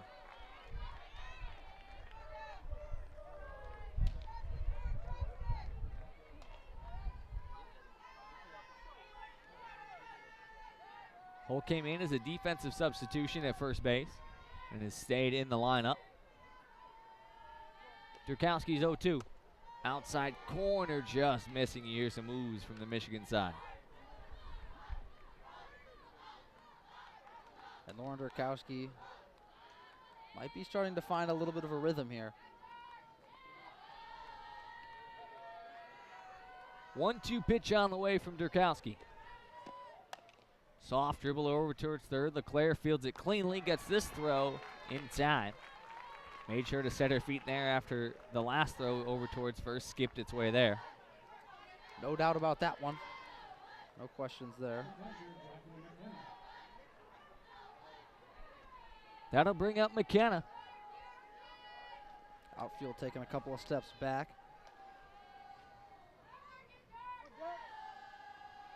The catcher, McKenna, going to look to get her team going here with 2 outs. Watches the first one go by for a called strike 1.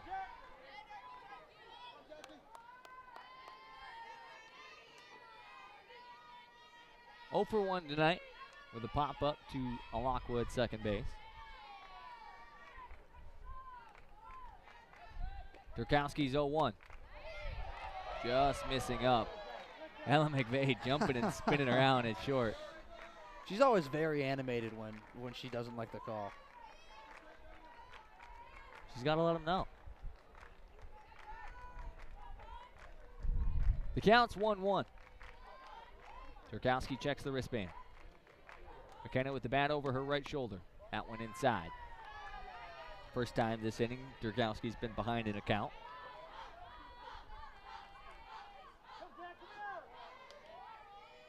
That's always a good sign when you don't fall behind an account until there's 2 outs. Yeah.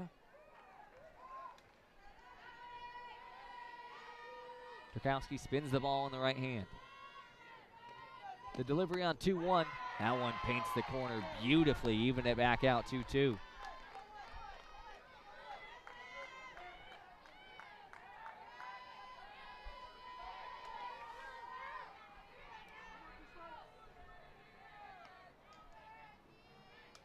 Two balls, two strikes.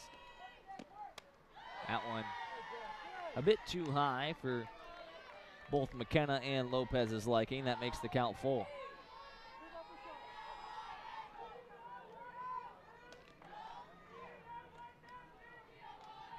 A lot of threes on the board. 3 balls, 3 runs for Michigan in the 3rd inning.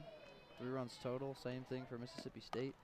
Full count pitch, hit back at Durkowski, fielded it nicely underhand, flip over towards first base to Kiki Thole, and that'll do it for the side. We head to the top of the 5th, and we got a ball game on our hands.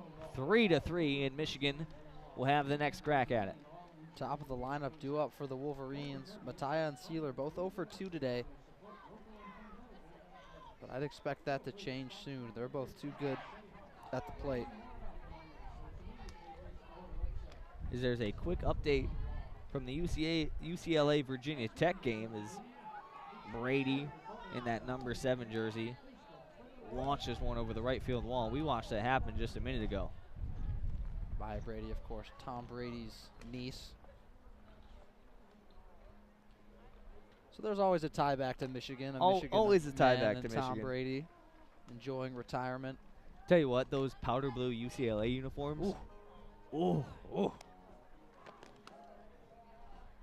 Another great song, Night Moves. Bob Seger The action. vibes are high. The vibes are so unbelievably high tonight.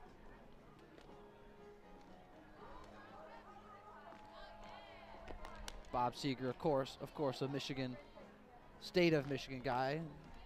Lived in the Ann Arbor area for a while. We should play a game where I just give you a random person and you got to see how long it takes How you many to tie him degrees back of to Ann separation Arbor. there is Yeah. to Ann Arbor and University of Michigan? It's the top of the order due up for Michigan. Ellie Mattia, Ellie Sealer, and Kiki Thole. Michigan, 3 runs on 4 hits. One of those, of course, being the monster Kiki Thole slam. Her 3rd in less than 24 hours. And Mississippi State, 3 runs on 2 hits. All 3 of those runs coming on 1 swing of the bat.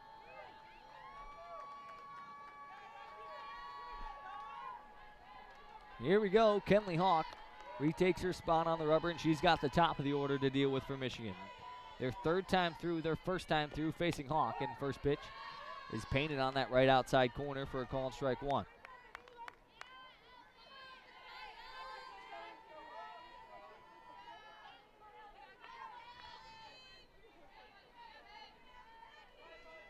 Hawk made quick work of the side last inning.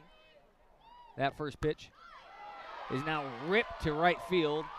Pitch number 2 results in Ellie Mattia on first base. Mattia just too good of a player to stay slumped for that long. Rips that one down the first base line and trots on over to first with ease. As I was saying, Hawk had been making quick work of the Wolverines. Her pitch count at just 10. But there's the first hit she's led up.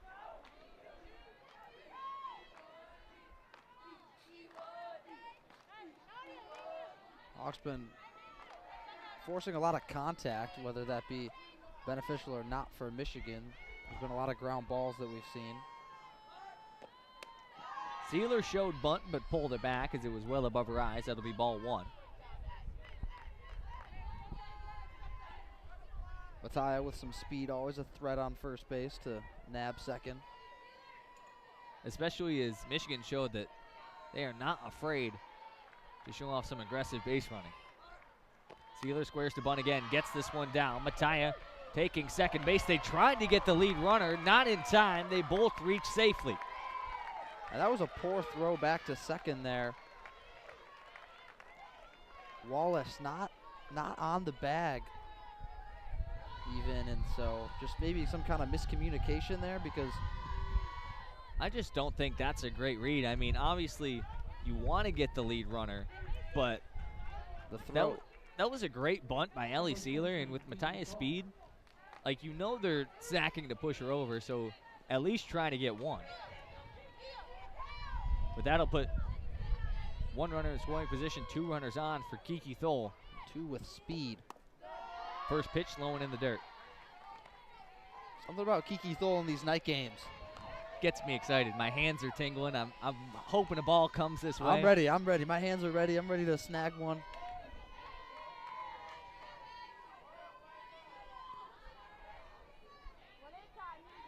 Hawk taking her time, checks the wristband. The 1-0 on the way to Thole, chopped foul. Nice play by Bonnie Thole over there at third. That's textbook.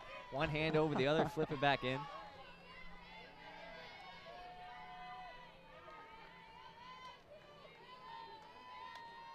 Makes the count 1-1.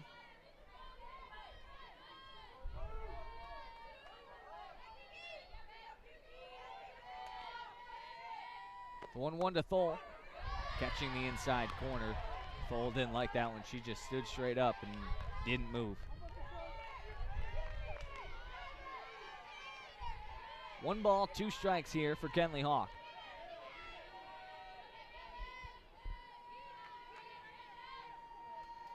Hawk delivers.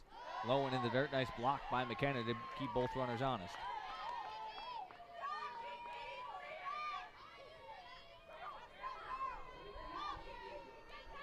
Thole takes a deep breath.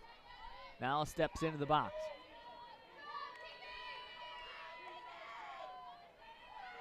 Hear the fans tossing all sorts of loud "Let's go Kiki" chants. The 2-2 in the dirt again. It's going to get past McKenna. Both runners advance. And now a dangerous position to be in. If you're Mississippi State, this is exactly the situation that Hawk came into. 2 runners on, none out. And she was able to limit to only 2 runs of damage, but prime opportunity here for the Wolverines. Full count, no outs. 2 runners in scoring position for Kiki Thole. Kenley Hawk winds up and deals. This one hit on the ground over towards third. Looks back the runner and fires across to get Thole.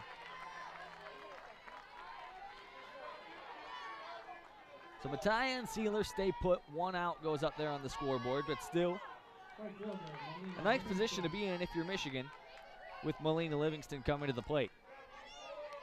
Livingston's been hot at the dish. Had a line drive to center field back in the 4th inning. First pitch her way here, high and inside.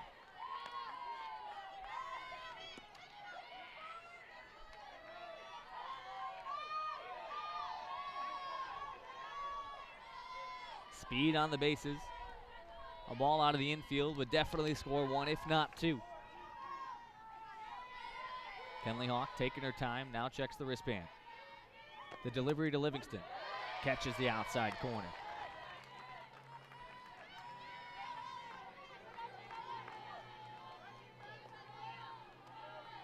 Livingston hitting .261 this year, hitting .444 with runners in scoring position.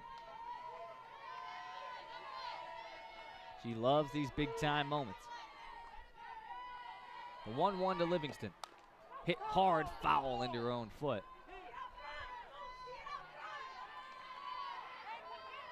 She took a big hack at that one.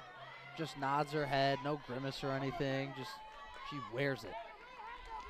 She's dialed in. She wants to put one back to Ann Arbor.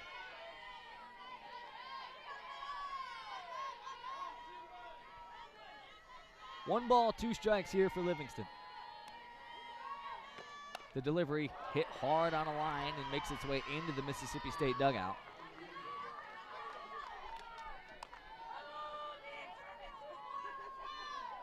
Foul ball keeps the count the same.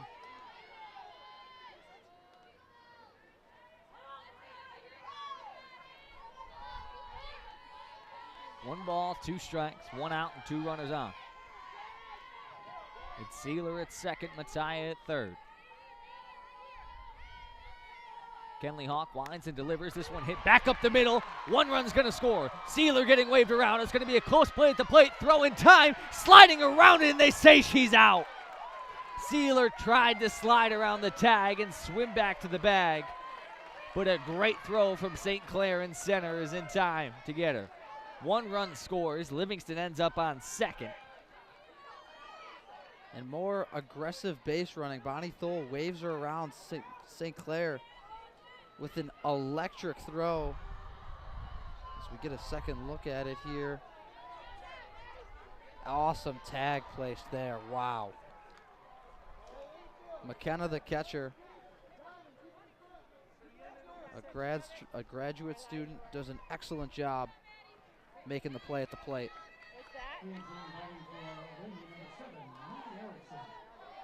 Maddie Erickson has re-entered for Ramey.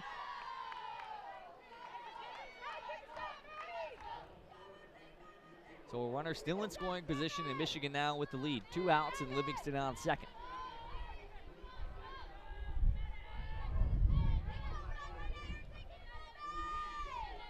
So the aggressiveness spurns Michigan there, but still an opportunity with a runner in scoring position. First pitch on the way from Hawk to Erickson. Rolling in the dirt. Nice pick by McKenna to keep Livingston at 2.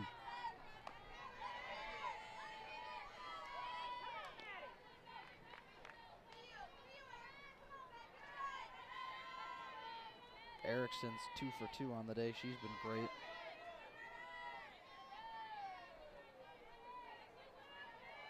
The 1-0 to Erickson. Inside, make it 2-0.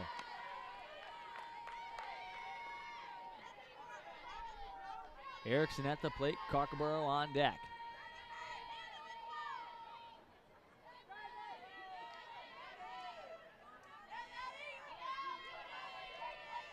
Kenley Hawk taking the time, taking a few deep breaths, and now delivers. 2-0, make it 3-0.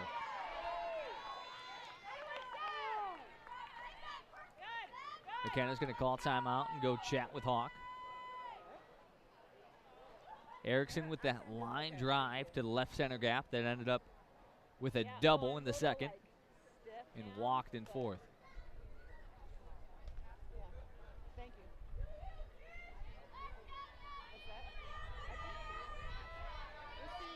Still warming up over for Mississippi State is Aspen Wesley. She's been warming up for quite a while, I'd say. At least a few innings. I'd say she's pretty warm by now.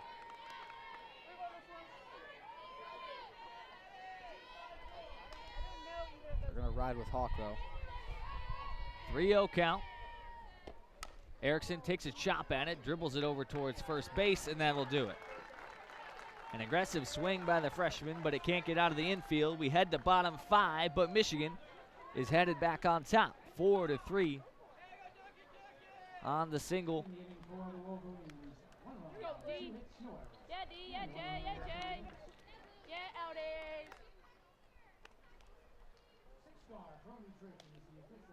Michigan does a great job getting something out of that situation there. The aggressive base running that's really benefited them, especially yesterday. Comes back to bite them there, but you got to live with the result.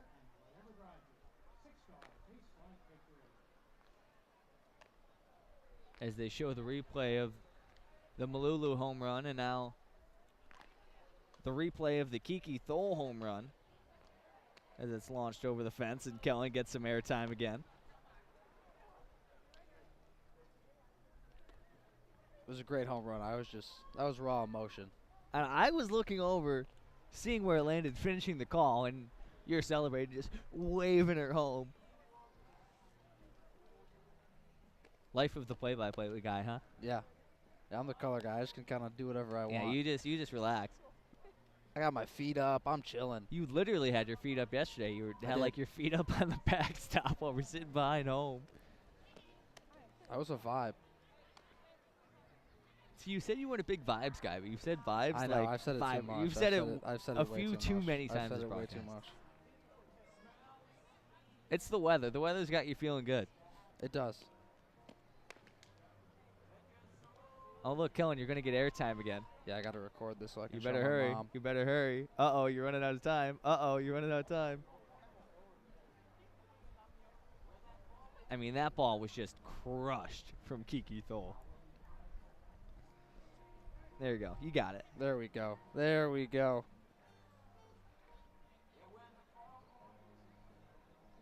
And we'd like to thank you all for listening to WCBN Sports coverage of Michigan softball.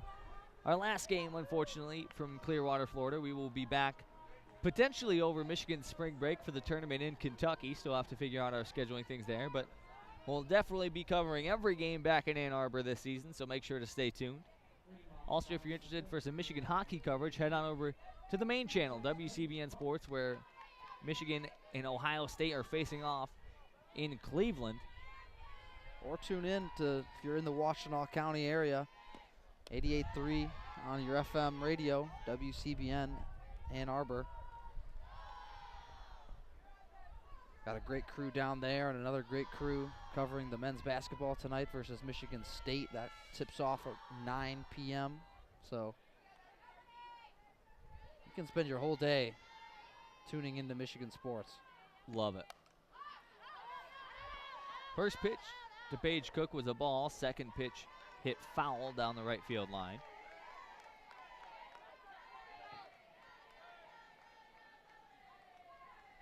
Cook a .250 hitter, 3 of 12 on the year. She's got a double, though. Also worked one walk, has 1 RBI. There were a few substitutions, so there were a couple more underclassmen in this lineup. But now with Cook back in it, it's 1 freshman, 1 sophomore, and then back to being 7 seniors in this Bulldog lineup.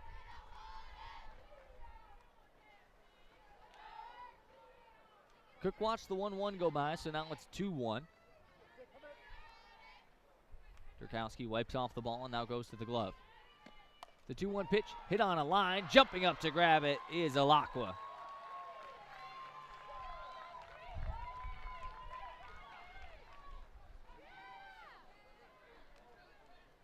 Nice grab by Alakwa, brings us back up to the top of the order. It's Graff, St. Clair, then Malalu. Graff reached on error back in the third, and then St. Clair right after her also reached on error, which set up the Malalu 3-run home run. She watches pitch number 1 go by, called strike.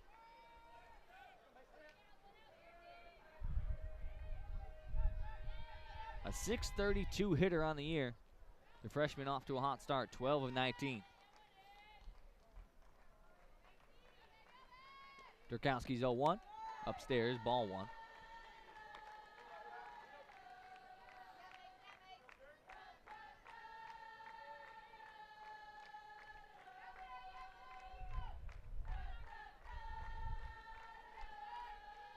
This Mississippi State dugout getting loud, trying to edge their team back out in front.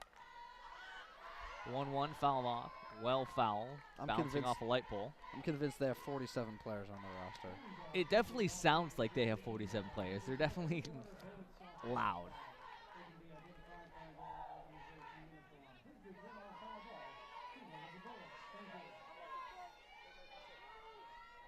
Durkowski in the driver's seat. 1-2.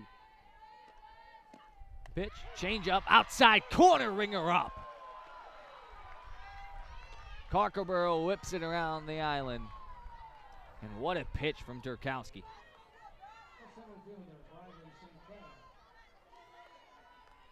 Change up freezes a very good hitter in Graff who knew it right away.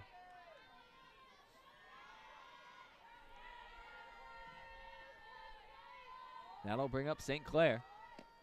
First pitch, hit on the ground. McVeigh fields it to the backhand, throws across his diamond, bounces up into the glove of Thole.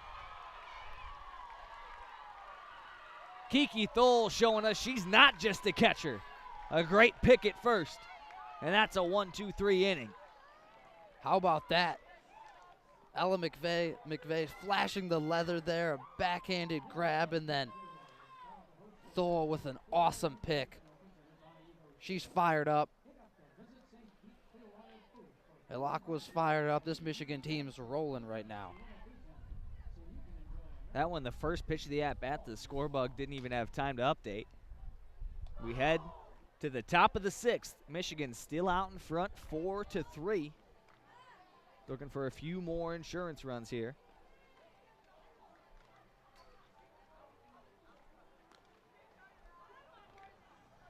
And they've got the hot bats right now, so no reason to doubt it. Interested to see who starts off in the circle for Mississippi State.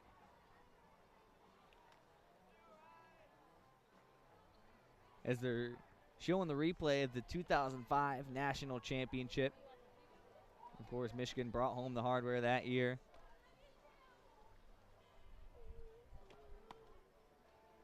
What a team that was, as they show the Michigan softball program history. 22 Big Ten conference titles, 30 NCAA tournament appearances, 13 Women's College World Series appearances, and then, yeah, the 2005 national champions.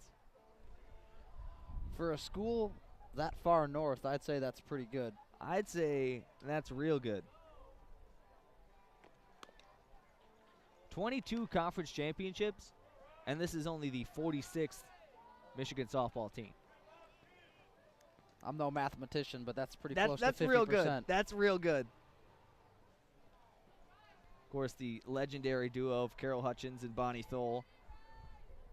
Hutch called it a career about a year ago, and I mean goes down as one of, if not the greatest coach in the history of college softball. Bonnie Thole taking right over. I mean, she was right by Hutch's side the entire way, and Michigan hasn't skipped a beat. That's absolutely right, Charlie. I mean, Coach Hutchins is the all-time leader in wins for Division I softball. Top of the 6th inning, ready to go. Riley Carcobero, the first Wolverine due up, and the first pitch from Kenley Hawk skips off the dirt. Not a hot start for Hawk. That one nearly caught Carcobero in the foot. 2 righties, then 2 lefties to round out this order. 6, 7, 8, 9. Carcobero, Alakwa, LeClaire, and McVeigh. Sun's completely set here in Clearwater. The 1-0 evens it out at 11. Carcobero looks dialed in. They show the close-up, and she's just mean mugging. She wants to rip the cover off this ball. 1 ball, 1 strike. Hawk checks the wristband, now goes to the windup. Missing low, 2-1.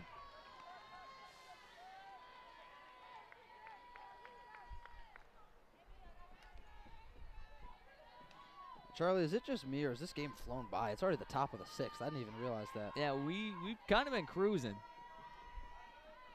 Cruising right along. Hawks 2-1. Swung on, but chopped foul through the legs of McKenna.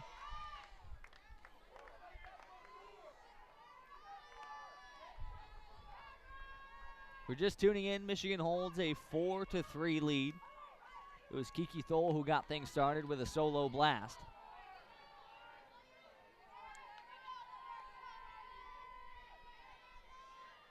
Carcobero takes a quick lap, and now will settle in. Looking for her first hit of the ball game. The 2-2 hit soft on the ground, back to Hawk. Dropped it for a sec, but fields it cleanly and fires it over the hole for out number 1.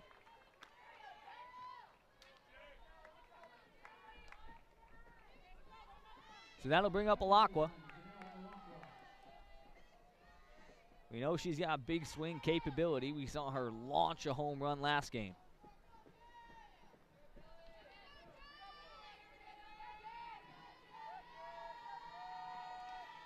First pitch her way. Hit hard on the ground up towards shortstop. Pops out of the glove and thrown over to first. Nice play by Barberry to recover after the awkward hop for out number 2.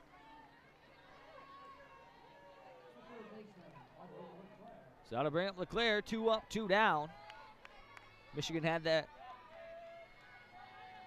3-run inning back in the 4th. 2 of them coming off the bat of Audrey LeClaire, a 2 RBI single.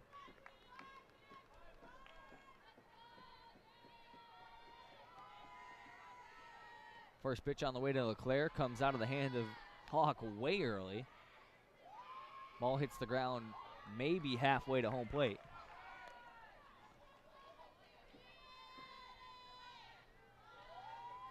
Hawk wipes off the hand on the towel, takes a few deep breaths.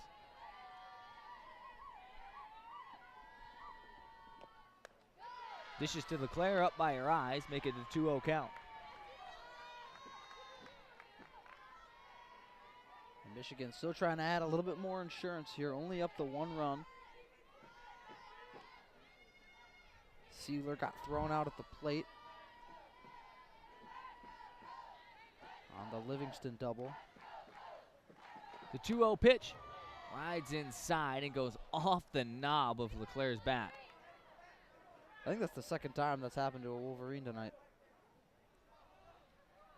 And now the umpires are going to confer. UCLA getting back on their bus behind us after their dismantling of the Hokies of Virginia Tech. They're certainly a team. Hawk was laughing, so I figured it went off the handle of LeClaire's bat, but then LeClaire's laughing too, so let's see if we can get a closer replay. I don't think that hit anything. I don't think that hit anything. That just went off the glove of McKenna. This will be the replay that shows it. Yeah, that didn't hit anything.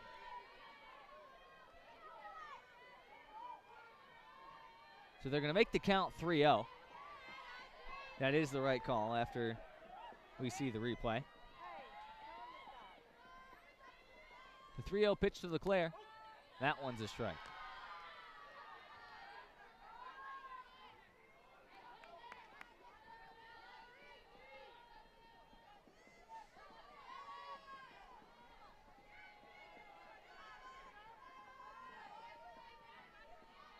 The 3-1.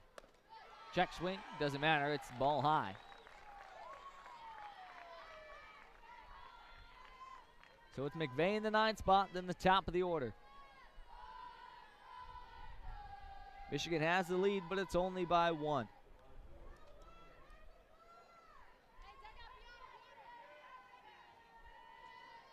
McVeigh takes a couple practice hacks, and now will step in. They show the stat line. Hawk has forced 7 ground outs. Likes to keep it low in the zone. And first pitch, a called strike.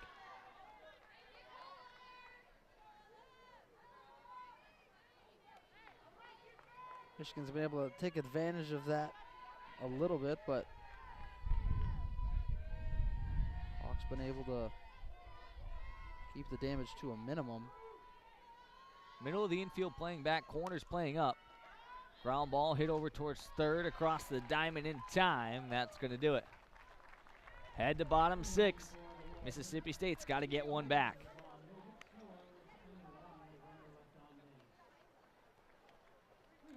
And it's still going to be Lauren Durkowski in the circle for Michigan. Outside of one at-bat, she's been tremendous tonight. Yeah, she's got 3, 4, 5. Chloe Malalu, the first due-up, who had that 3-run blast for all 3 of Mississippi State's runs. After that, it's Kat Wallace and Kirsten Landers.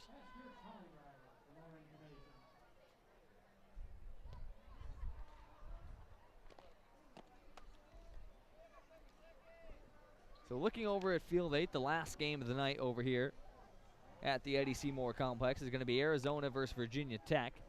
The Hokies going to look to bounce back after dropping to UCLA.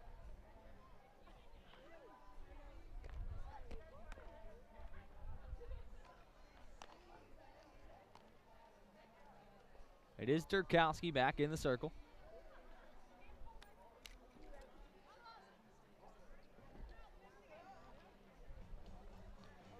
So, Kellen, as we're closing in on the end of our time here in which Clearwater, is sad. I which really is, do which wish is we so could sad. Catch the last game tomorrow. It just wasn't feasible with the travel plans. I wish we could stay for like 4 more days. I mean, yeah.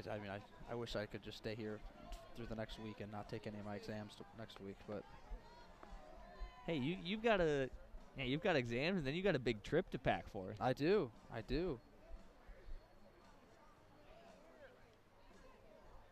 Heading to Japan over spring break. Excited about that. Yeah, I think I'm heading to probably Mr. Spots in Ann Arbor. I don't think I'm going anywhere over spring break. Oh, Kellen, here you go. They're gonna show you on the replay again. Again? I mean, yeah, dude. They're just replaying the highlights. Oh no, they were just replaying Malalu's home run for earlier. They're just playing the hits. They're playing Jimmy Buffett's best hits. Bottom of the 6th inning, just moments away. Lauren Durkowski back on the rubber. 3, 4, 5 due up. Again, Malalu, Wallace, and Landers.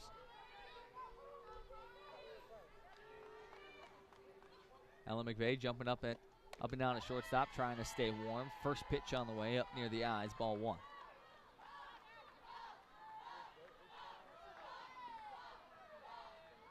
I'd be remiss if I went this whole weekend without commenting about Lauren Durkowski's glove.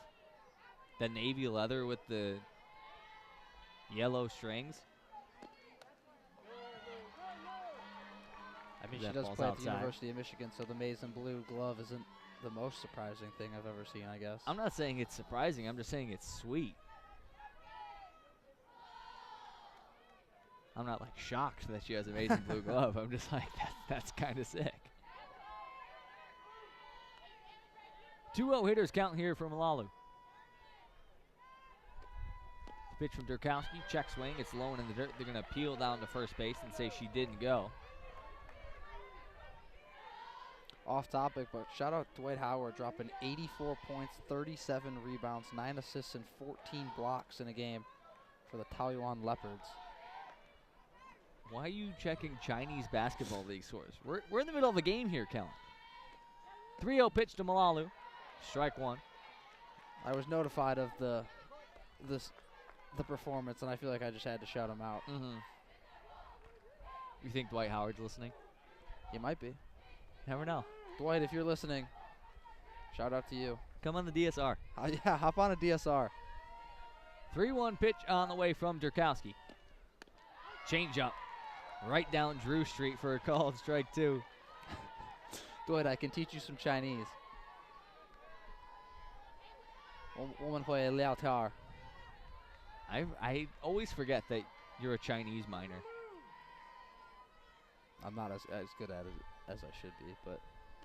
Full count pitch from Durkowski. This one hit in the air, looping down in center field, diving forward, and they're going to say it just fell short on the turf. It was a fantastic effort by Mattia, who just couldn't quite get the glove under it.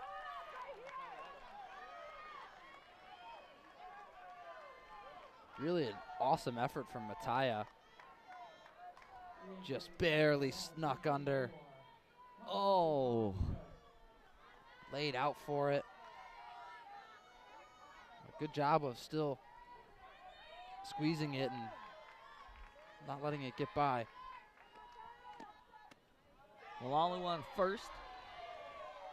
Durkowski's next pitch, low and outside, ball 1.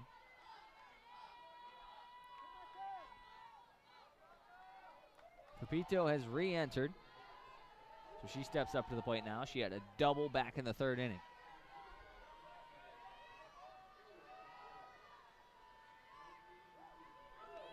Durkowski winds and deals. That one a called strike.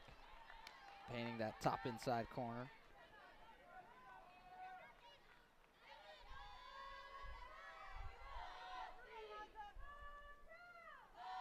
Middle of the infield playing back for a double play.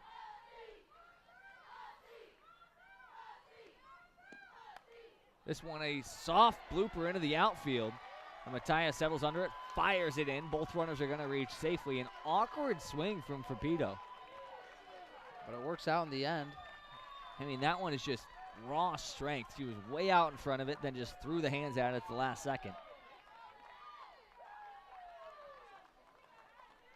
Now Mississippi State's cooking a little bit here. 2 on, none out. Michigan's going to have a meeting of the minds at the circle. Runners on first and second, no outs here. Michigan holds a 1-run lead.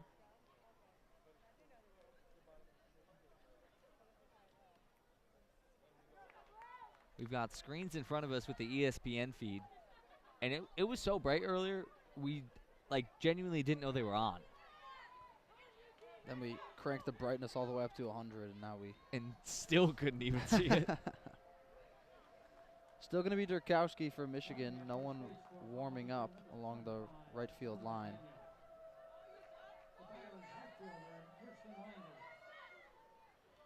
Couple substitutions for Mississippi State. Going to be a pinch runner in at first. We saw LeBeau, Hannah George, and Emerson Aiken earlier today against Oklahoma State. It's Selena Daniel, the pinch runner at first for Mississippi State, is the first pitch from Durkowski in this at-bat as a call strike in the outer half.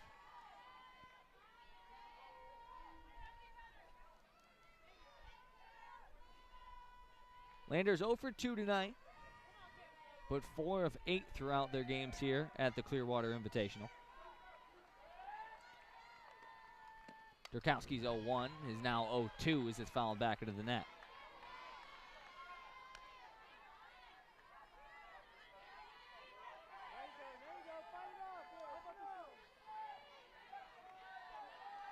Landers a .333 hitter. He's got 4 RBIs, 2 doubles, 2 home runs on the year. Durkowski's 0-2. Popped up foul again. That one was almost headed for the road before the trees batted down.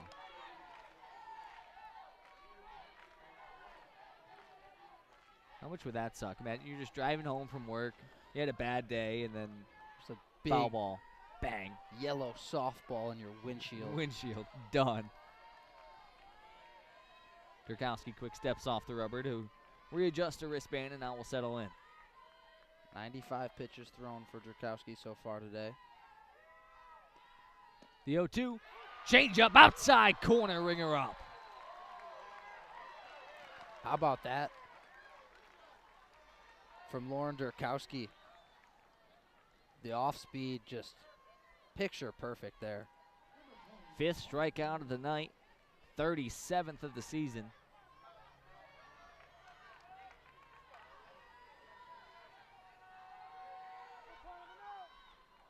One out, 2 runners on. First pitch, inside for a ball. The first baseman, Brownlee, has 2 strikeouts today, 1 swinging, 1 looking.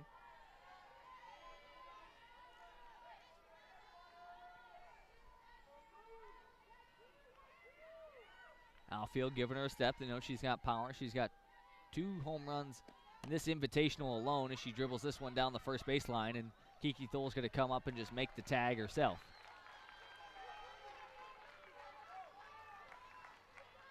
So in a situation where Mississippi State had 2 on, none out, now it's 2 on, 2 out, both runners in scoring position though.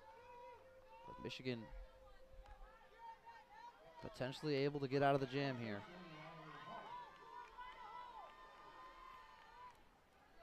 Maybe the biggest at-bat of the game so far.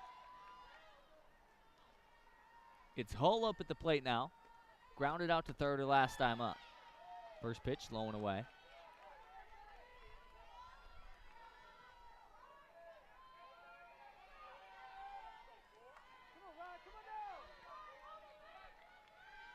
Hull yet to notch an RBI this season, but boy, what a time it would be for the first.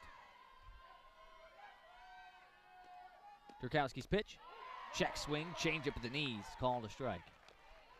That changeup's been awesome all weekend for Durkowski. Been gross. McVeigh and LeClaire have a few words over by third base. Sealer sort of shading the line in left field. This one popped up, and it's going to make its way out of play. That pushes the count 1-2. Michigan's got the top of the order due up as they're going to look for a few more insurance runs.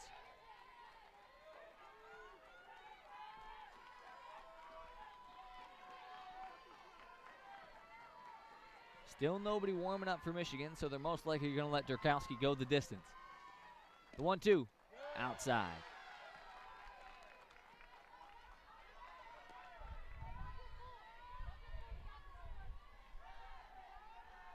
Durkowski with 102 pitches thrown. A workhorse evening. Count sits 2-2. 2 outs, fouled off again.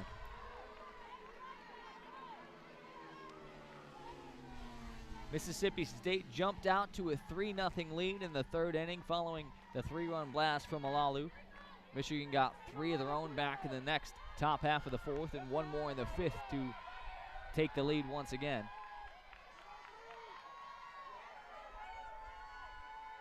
Durkowski looking for the goodnight pitch here.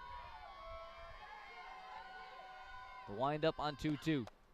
Check swing, appeal down the 3rd. They say she didn't go. 72 miles an hour on that one from Durkowski.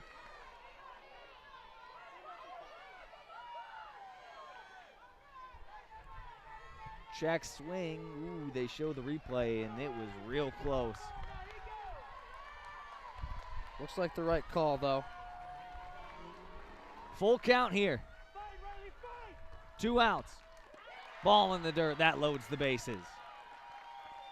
Tried to go back to the changeup and just couldn't locate it.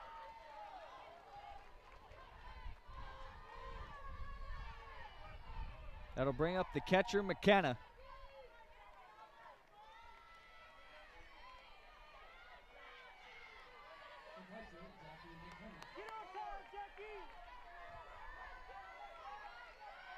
McKenna 0 for 2, popped up to second and grounded out back to the pitcher.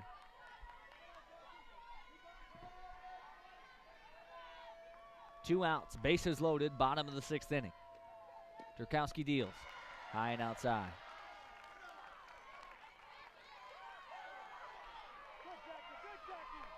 Lauren Durkowski in a bind here. 2 outs, big time moment.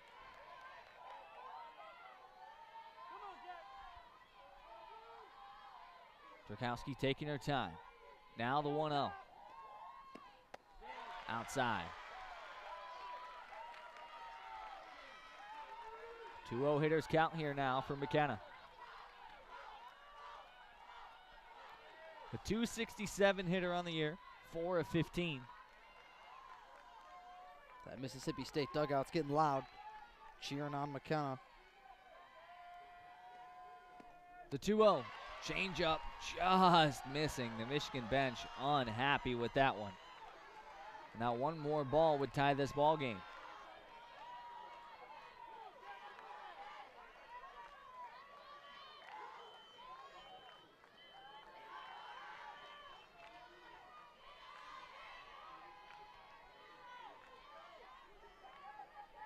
The 3-0 pitch from Durkowski, high and outside.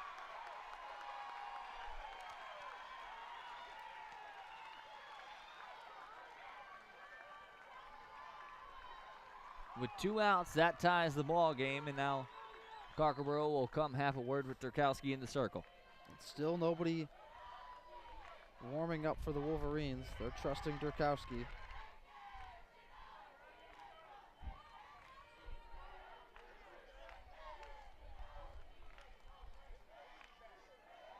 Barbary up at the plate now, only 1 at-bat so far today.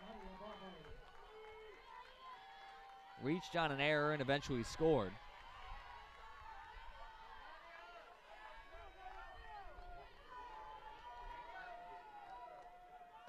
Durkowski's first pitch, outside again.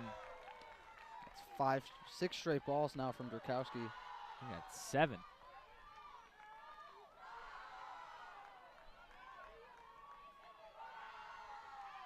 Struggling to locate a bit here late. The 1-0. That one finds the zone. At the 111th pitch. Finds a strike there.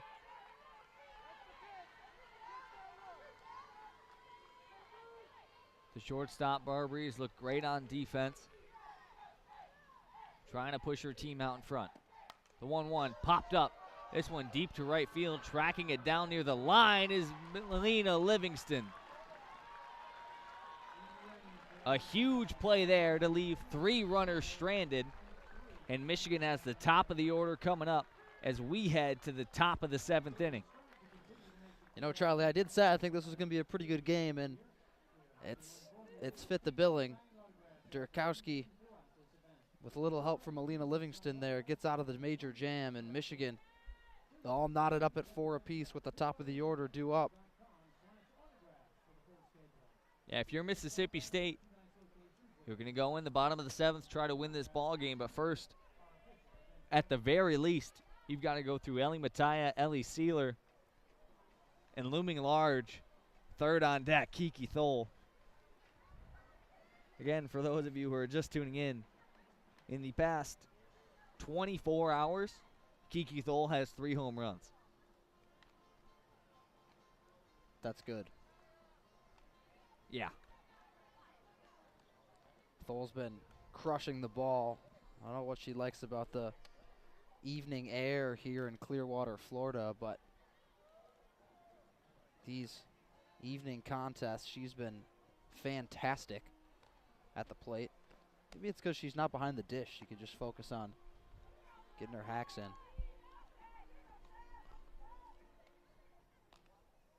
Yeah, not behind home plate. Doesn't have to worry about catching. Can just worry about hitting nukes.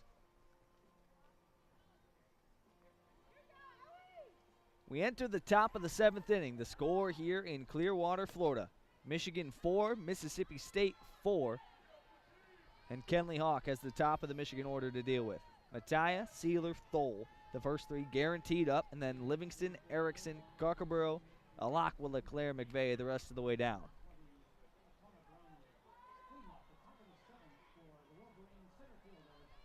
Graff, Barbary, Brownlee, and Hull, as well as McKenna, have a quick meeting in the circle with Hawk, share some words of encouragement. Malalu, St. Clair, and Landers have their own little huddle in center field.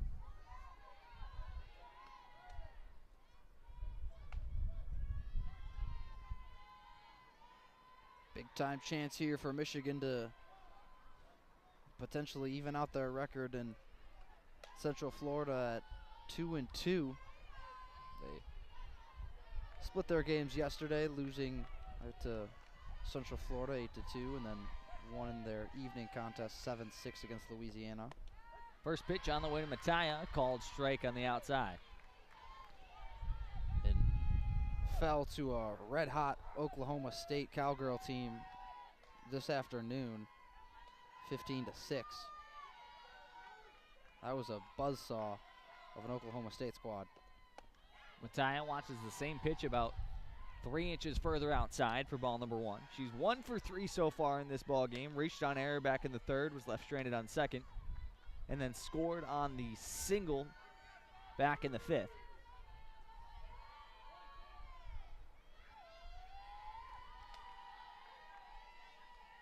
The 1-1 to Mattia. Make it 2-1, that one low and outside. And the Mississippi State fans here letting them have it.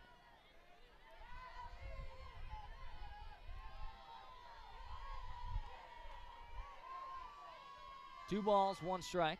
Hawk taking her time. Mattia just standing on that left side. High up by her eyes. 3-1 hitters count now. McKenna's going to take a quick walk about halfway to the circle, share some words with Hawk.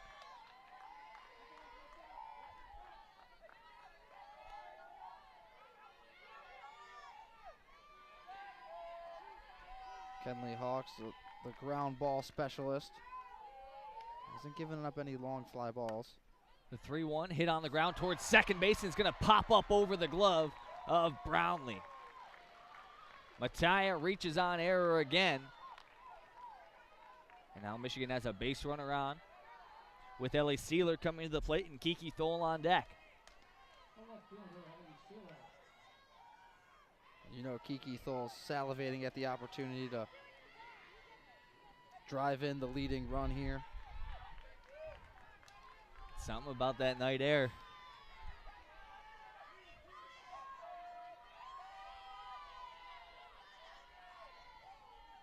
First pitch on the way to Sealer. Tries to lay down a bunt in the air. They're going to say it didn't get caught. Now the throw down to second gets Mattia. An unlucky break for Michigan.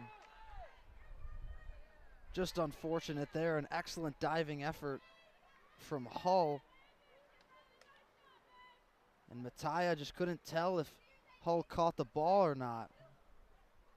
It was stuck in between.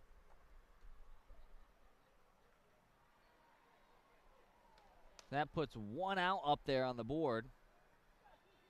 And the runner's still at first base.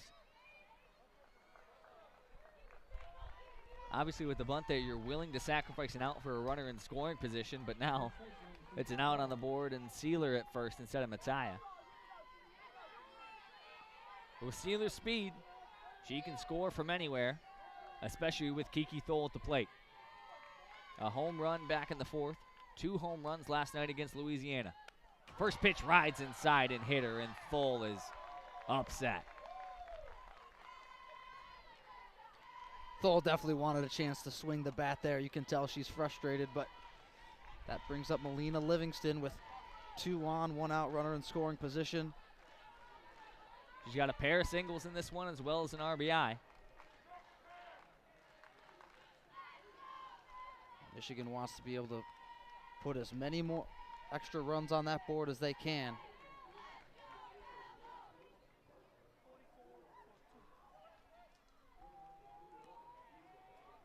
Looks like we've got a pinch runner here, too, for Kiki Thole.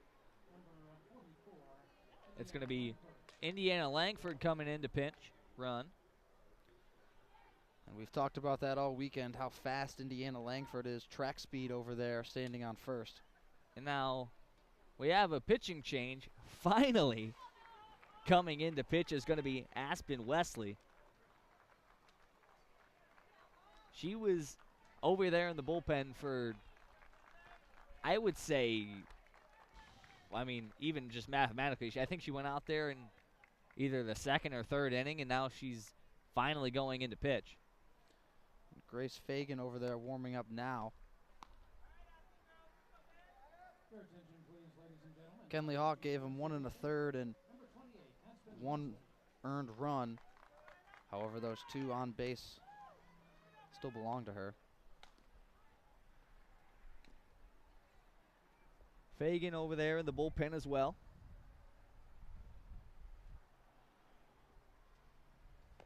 Aspen Wesley from Philadelphia, Mississippi. Not to be confused with Philadelphia, Pennsylvania.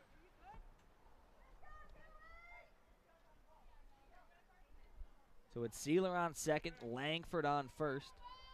And Wesley's already ready. I mean, like you said, she's been pitching for a while, so. She's thrown about 50 pitches already, so. Wesley not going to blow it by you, but has good stuff. And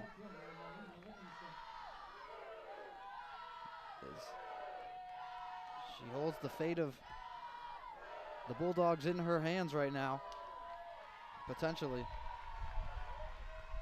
Sealer on second, Langford on first.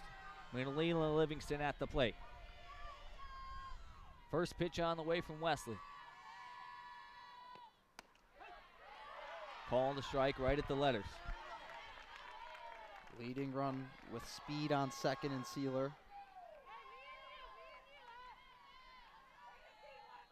We know Livingston has power. You don't want to leave anything up in the zone. No balls, 1 strike. Wesley goes to the glove. This one up near the eyes of Livingston, even it out.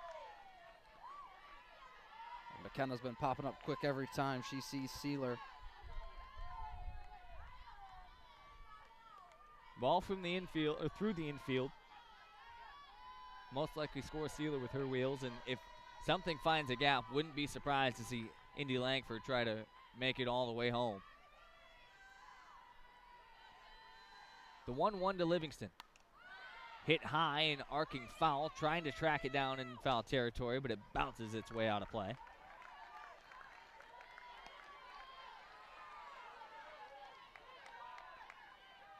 Melina Livingston, somebody that Michigan's definitely comfortable with in this situation. One of the dogs of this lineup.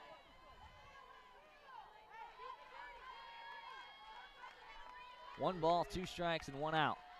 2 runners on.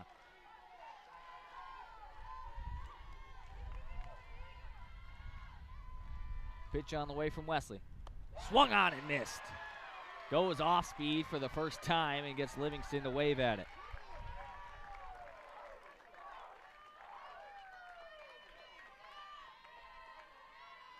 Now Michigan wants to put one across here. Mississippi State has the top of the order due up.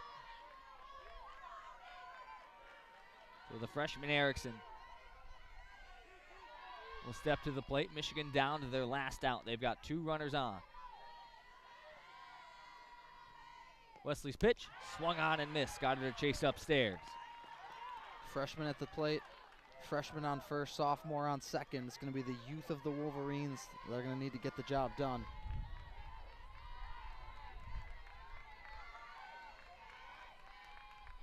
Infield playing back, just trying to keep everything in front. 0-1 on the way to Erickson. Big swing and a miss, 0-2. And this off-speed from Wesley has the Wolverines in the twilight zone.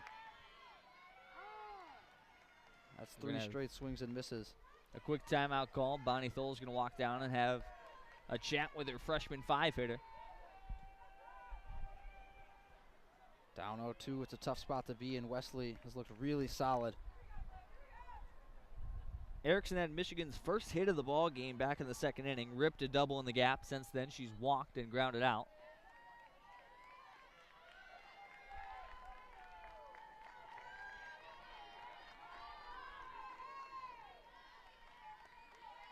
Big chance here for the freshman to lift the Wolverines on top. No balls, 2 strikes here. Wesley looking to shut the door. The windup. Low in the zone. Mississippi State wanted the call. They're not going to get it. Good plate discipline there from the freshman.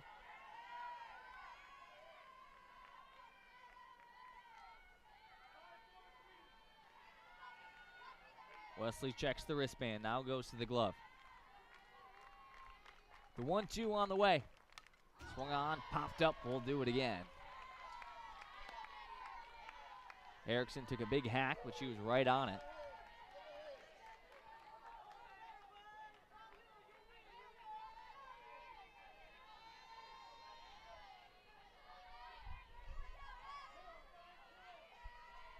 We're going to do the 1-2 count over again. Aspen Leslie winds and deals. This one ripped foul. Erickson got all of that one, but just a bit out ahead of it.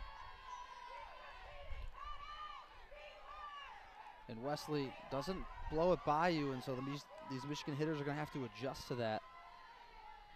Like we saw there, Erickson just a bit out in front. 2 straight foul balls. The 1-2 count again. Wesley's changeup high. 48 miles an hour on that changeup.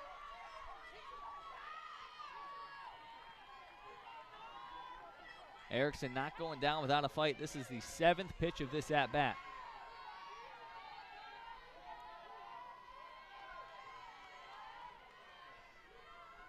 The 2-2 pitch from Wesley. Hit on the ground, through the infield. Sealer being waved home. Langford taking third, throw at the plate, not in time.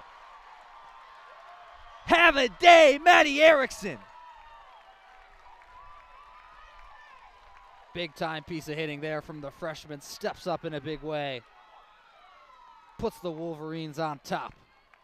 Down 0-2, battles in the count, fouls a couple pitches off, and then rips that one past the second baseman, Brownlee. And Michigan is in business. Look at the speed. Sealer, as soon as that ball came off the bat, she was thinking 2 bags. Now Michigan's got the lead with a chance for more. Indiana Langford 60 feet away from home. Riley Carcaboro up at the plate. Wesley deals. That one's high, and it's going to hit her front arm. Load the bases with 2 outs to bring up Janelle Alakwa. Alakwa, the freshman. The big home run against the Oklahoma State Cowgirls earlier today. We've talked about it at length. In a spot where she can give the Michigan Wolverines a little bit extra padding. The Maize and Blue fans in the stands are getting loud here.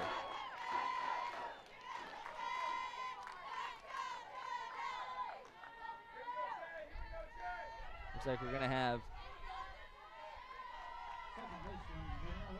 Looked like we were going to have a substitution, but a quick conference between the Michigan coaching staff keeps things as is.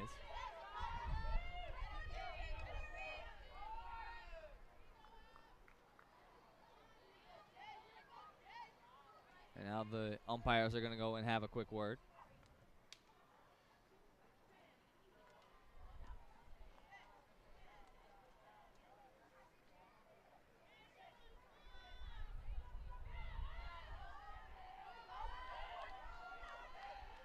So everyone stays put.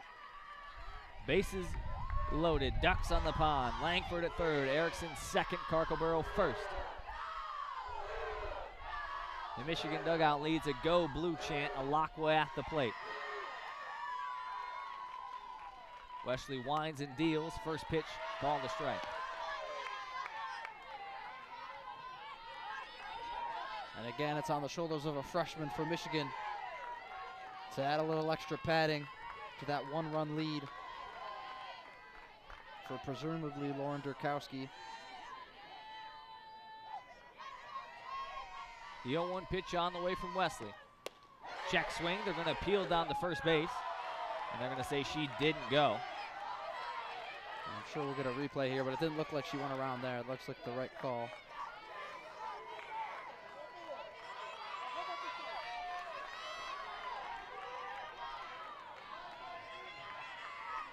Now they're going to say she did go. So the count is 0-2. This one hitting on the soft line drive.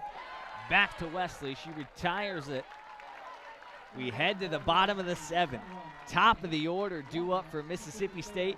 Michigan leads by 1. Ellie Sealer scoring from second on a ground ball through the infield off the bat of Maddie Erickson. Kellen, you said this was going to be a good game, and it is delivering. Our last game here in Clearwater, why not make it an exciting one? Why not? We've been on the edge of our seats since the 3rd inning. This has just been a great back-and-forth game between two good teams, and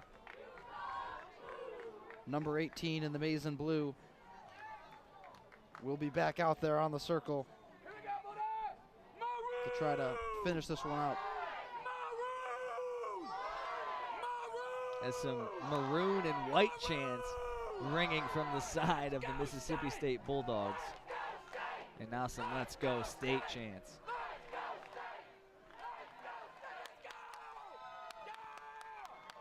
And that's being led by someone from the Mississippi State dugout. I believe that's the assistant coach. That would be the assistant coach. Tony Bratton, I think it is. The associate head coach. So Tyler Bratton really getting the crowd into it. They need 1 to force extras, 2 for the win. And they're probably in their most favorable position to do so.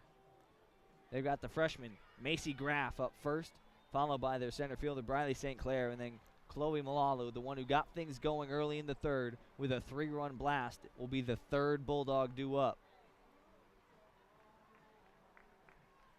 We're set for a good finish to this one. The freshman Macy Graff threw 20 at-bats, still hitting .600 with a .680 on-base percentage. 12 hits and 20 at-bats, as well as 3 walks. She scored 9 times, 4 RBIs, has a double and a home run. She launched one out of this very ballpark on Friday.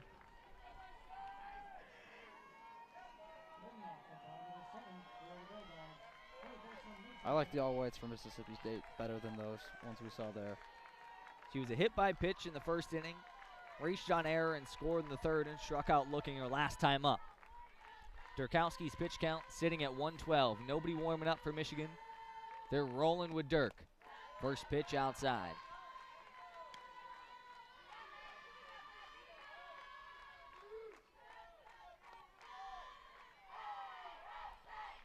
Durkowski takes a deep breath, and she's locked in here, ready to do battle.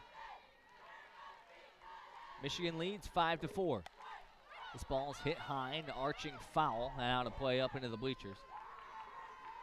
Michigan is on high alert right now. That ball went up. Sealer, McVeigh, and LeClaire all swarmed to it from shortstop, third, and left field. Trying to get any out you can get. Don't want to let any chances go to waste. Durkowski set to deal the 1-1. Pitch on the way to Graff. Catches the outside corner. Make it 1-2 now. Durkowski in control.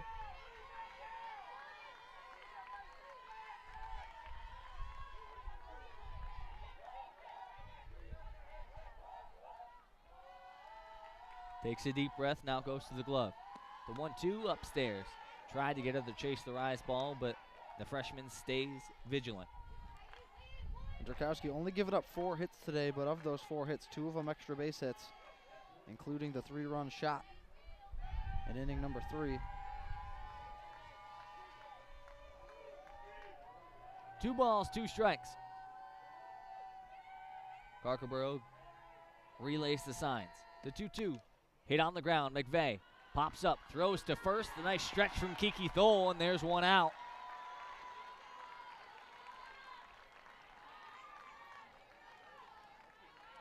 One down, 2 more to go for Michigan. It's Briley St. Clair, the center fielder. A veteran senior presence in this lineup. 0 for 2 today. She walked her first time up. Lined out to third, and then grounded out to short. First pitch her way. Change up. Called a strike. McVeigh jumping all around at shortstop. I was She's just loving gonna it. say, every single time there's a close call like that, she's so animated.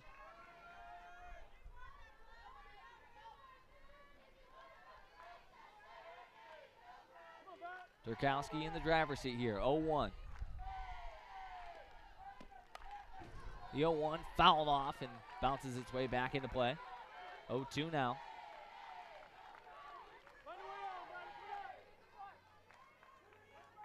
Sealer in left field. Shares some words of encouragement with Mattia in center.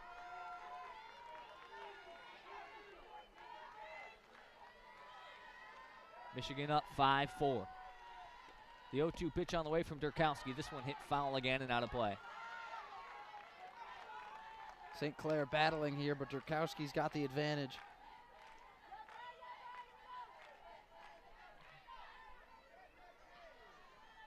The senior St. Clair, .333 hitter on the season for the Bulldogs. Infield playing in. Outfield in a step as well. The 0-2 hit hard on the ground. That's going to get through the infield. Livingston drops down to a knee and right to keep it in front. And now the Bulldogs have a base runner. The winning run stepping to the plate right now in Malalu.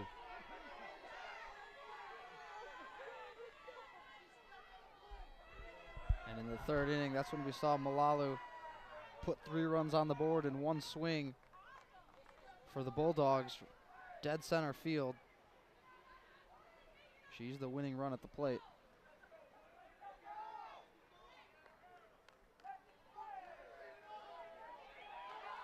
Quick meeting in the circle.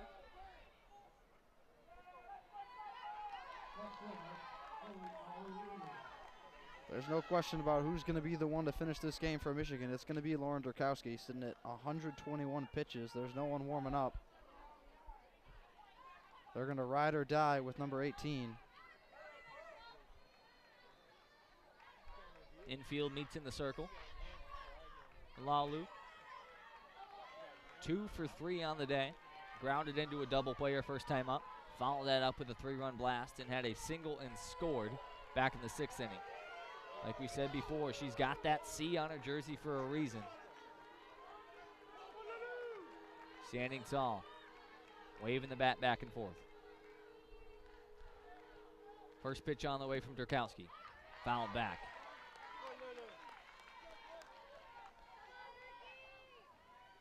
Oh, you can feel the tension right now.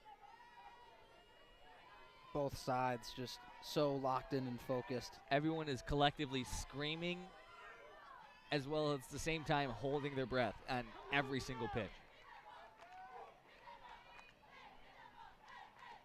The 0-1 from Durkowski. Call the strike at the knees.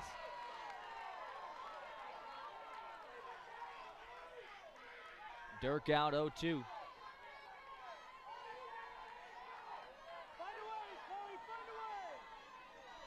hear from the stands, find a way, Chloe. Trying to keep her team alive. Durkowski's 0-2. Check swing. They're going to tip into the glove. And down goes Malalu. Riley Carkerborough with a great squeeze. And now Mississippi State down to their last out.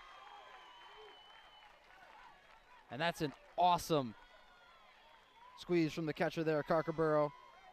Put the second out up on the board for Michigan. And now it all comes down to Daniel.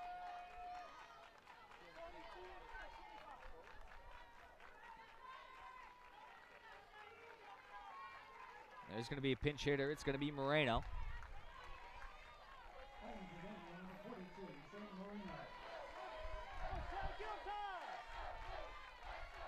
Sam Moreno, the senior from Sacramento, California. Looking to keep her team in it. First pitch, foul back. 2 strikes away from closing it out is Durkowski. Sitting at 125 pitches. If that's not workhorse Charlie Brigham, I don't know what is. 6 strikeouts on the night for Durkowski.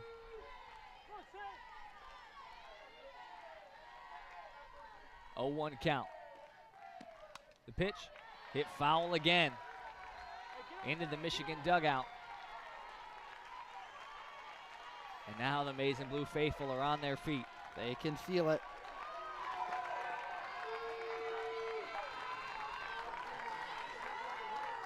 Michigan up 5-4. Bottom of the 7th inning. 2 outs and a runner on. The 0-2 pitch from Durkowski. Inside, they're going to say it hit her. Or excuse me, Moreno thought it hit her. Tried to just toss her bat and point to her elbow, but home plate umpire Willie Lopez tells her to stay put. He pointed right back down at that plate, and that did not hit her.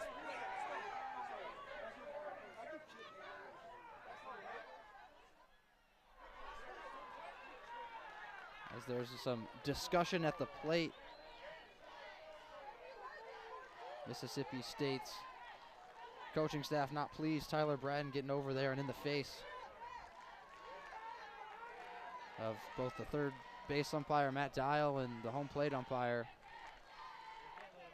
You can read the lips, said something along lines of, that's BS. Didn't like the call. Excuse me, that was Brett Higgins at third base, then obviously Willie Lopez, the home plate umpire. Still sitting at 1-2. We're going to have a meeting in the circle. Jennifer Brundage coming out, having a quick word with Lauren Durkowski.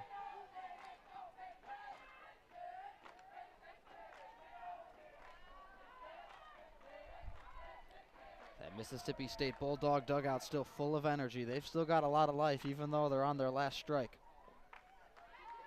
McVeigh and LeClaire just having fun over there at third base. Same on the other side with Alakwa and Thole. The outfield having their own little discussion as well.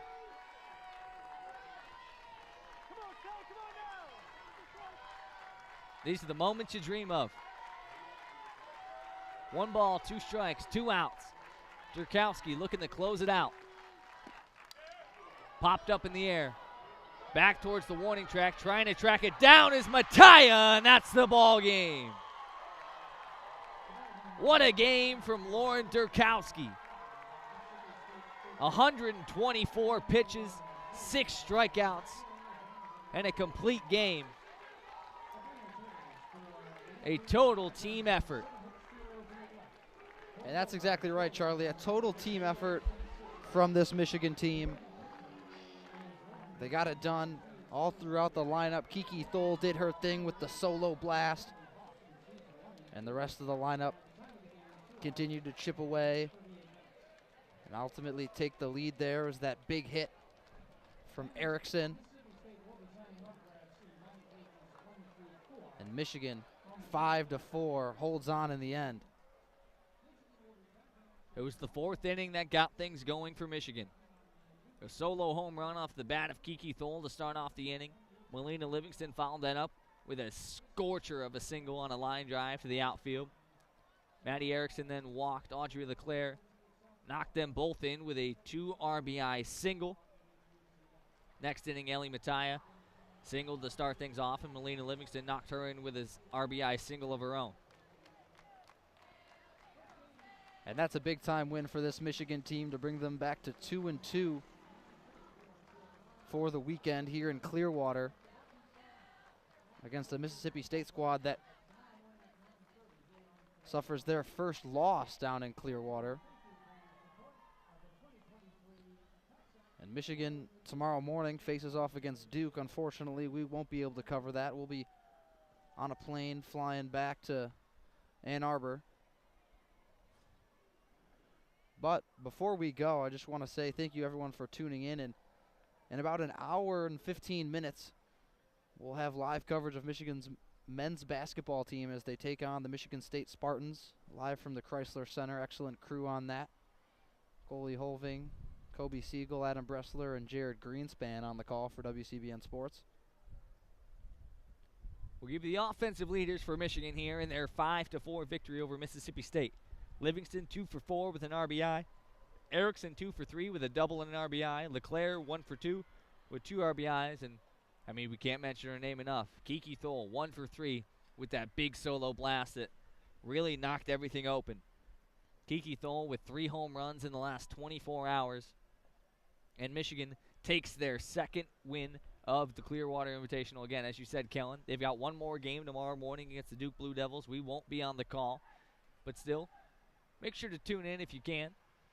Find it anywhere. Show your support to this Michigan softball team and show your support to WCBN Sports, as we mentioned. Michigan basketball live tonight from Chrysler Center as they face off against the Michigan State Spartans. Should be an emotional game for sure. But for Charlie Brigham and Kellen Flynn from Clearwater, Florida, signing off for the last time, we'd like to thank you all again for tuning in. And boy, oh boy, what a trip it has been. Thank you all for your support. Again, none of this would be possible without you. So for now, at 7:43 p.m. from Clearwater, Florida, we're going to leave you like we always do with a good night and a Go Blue.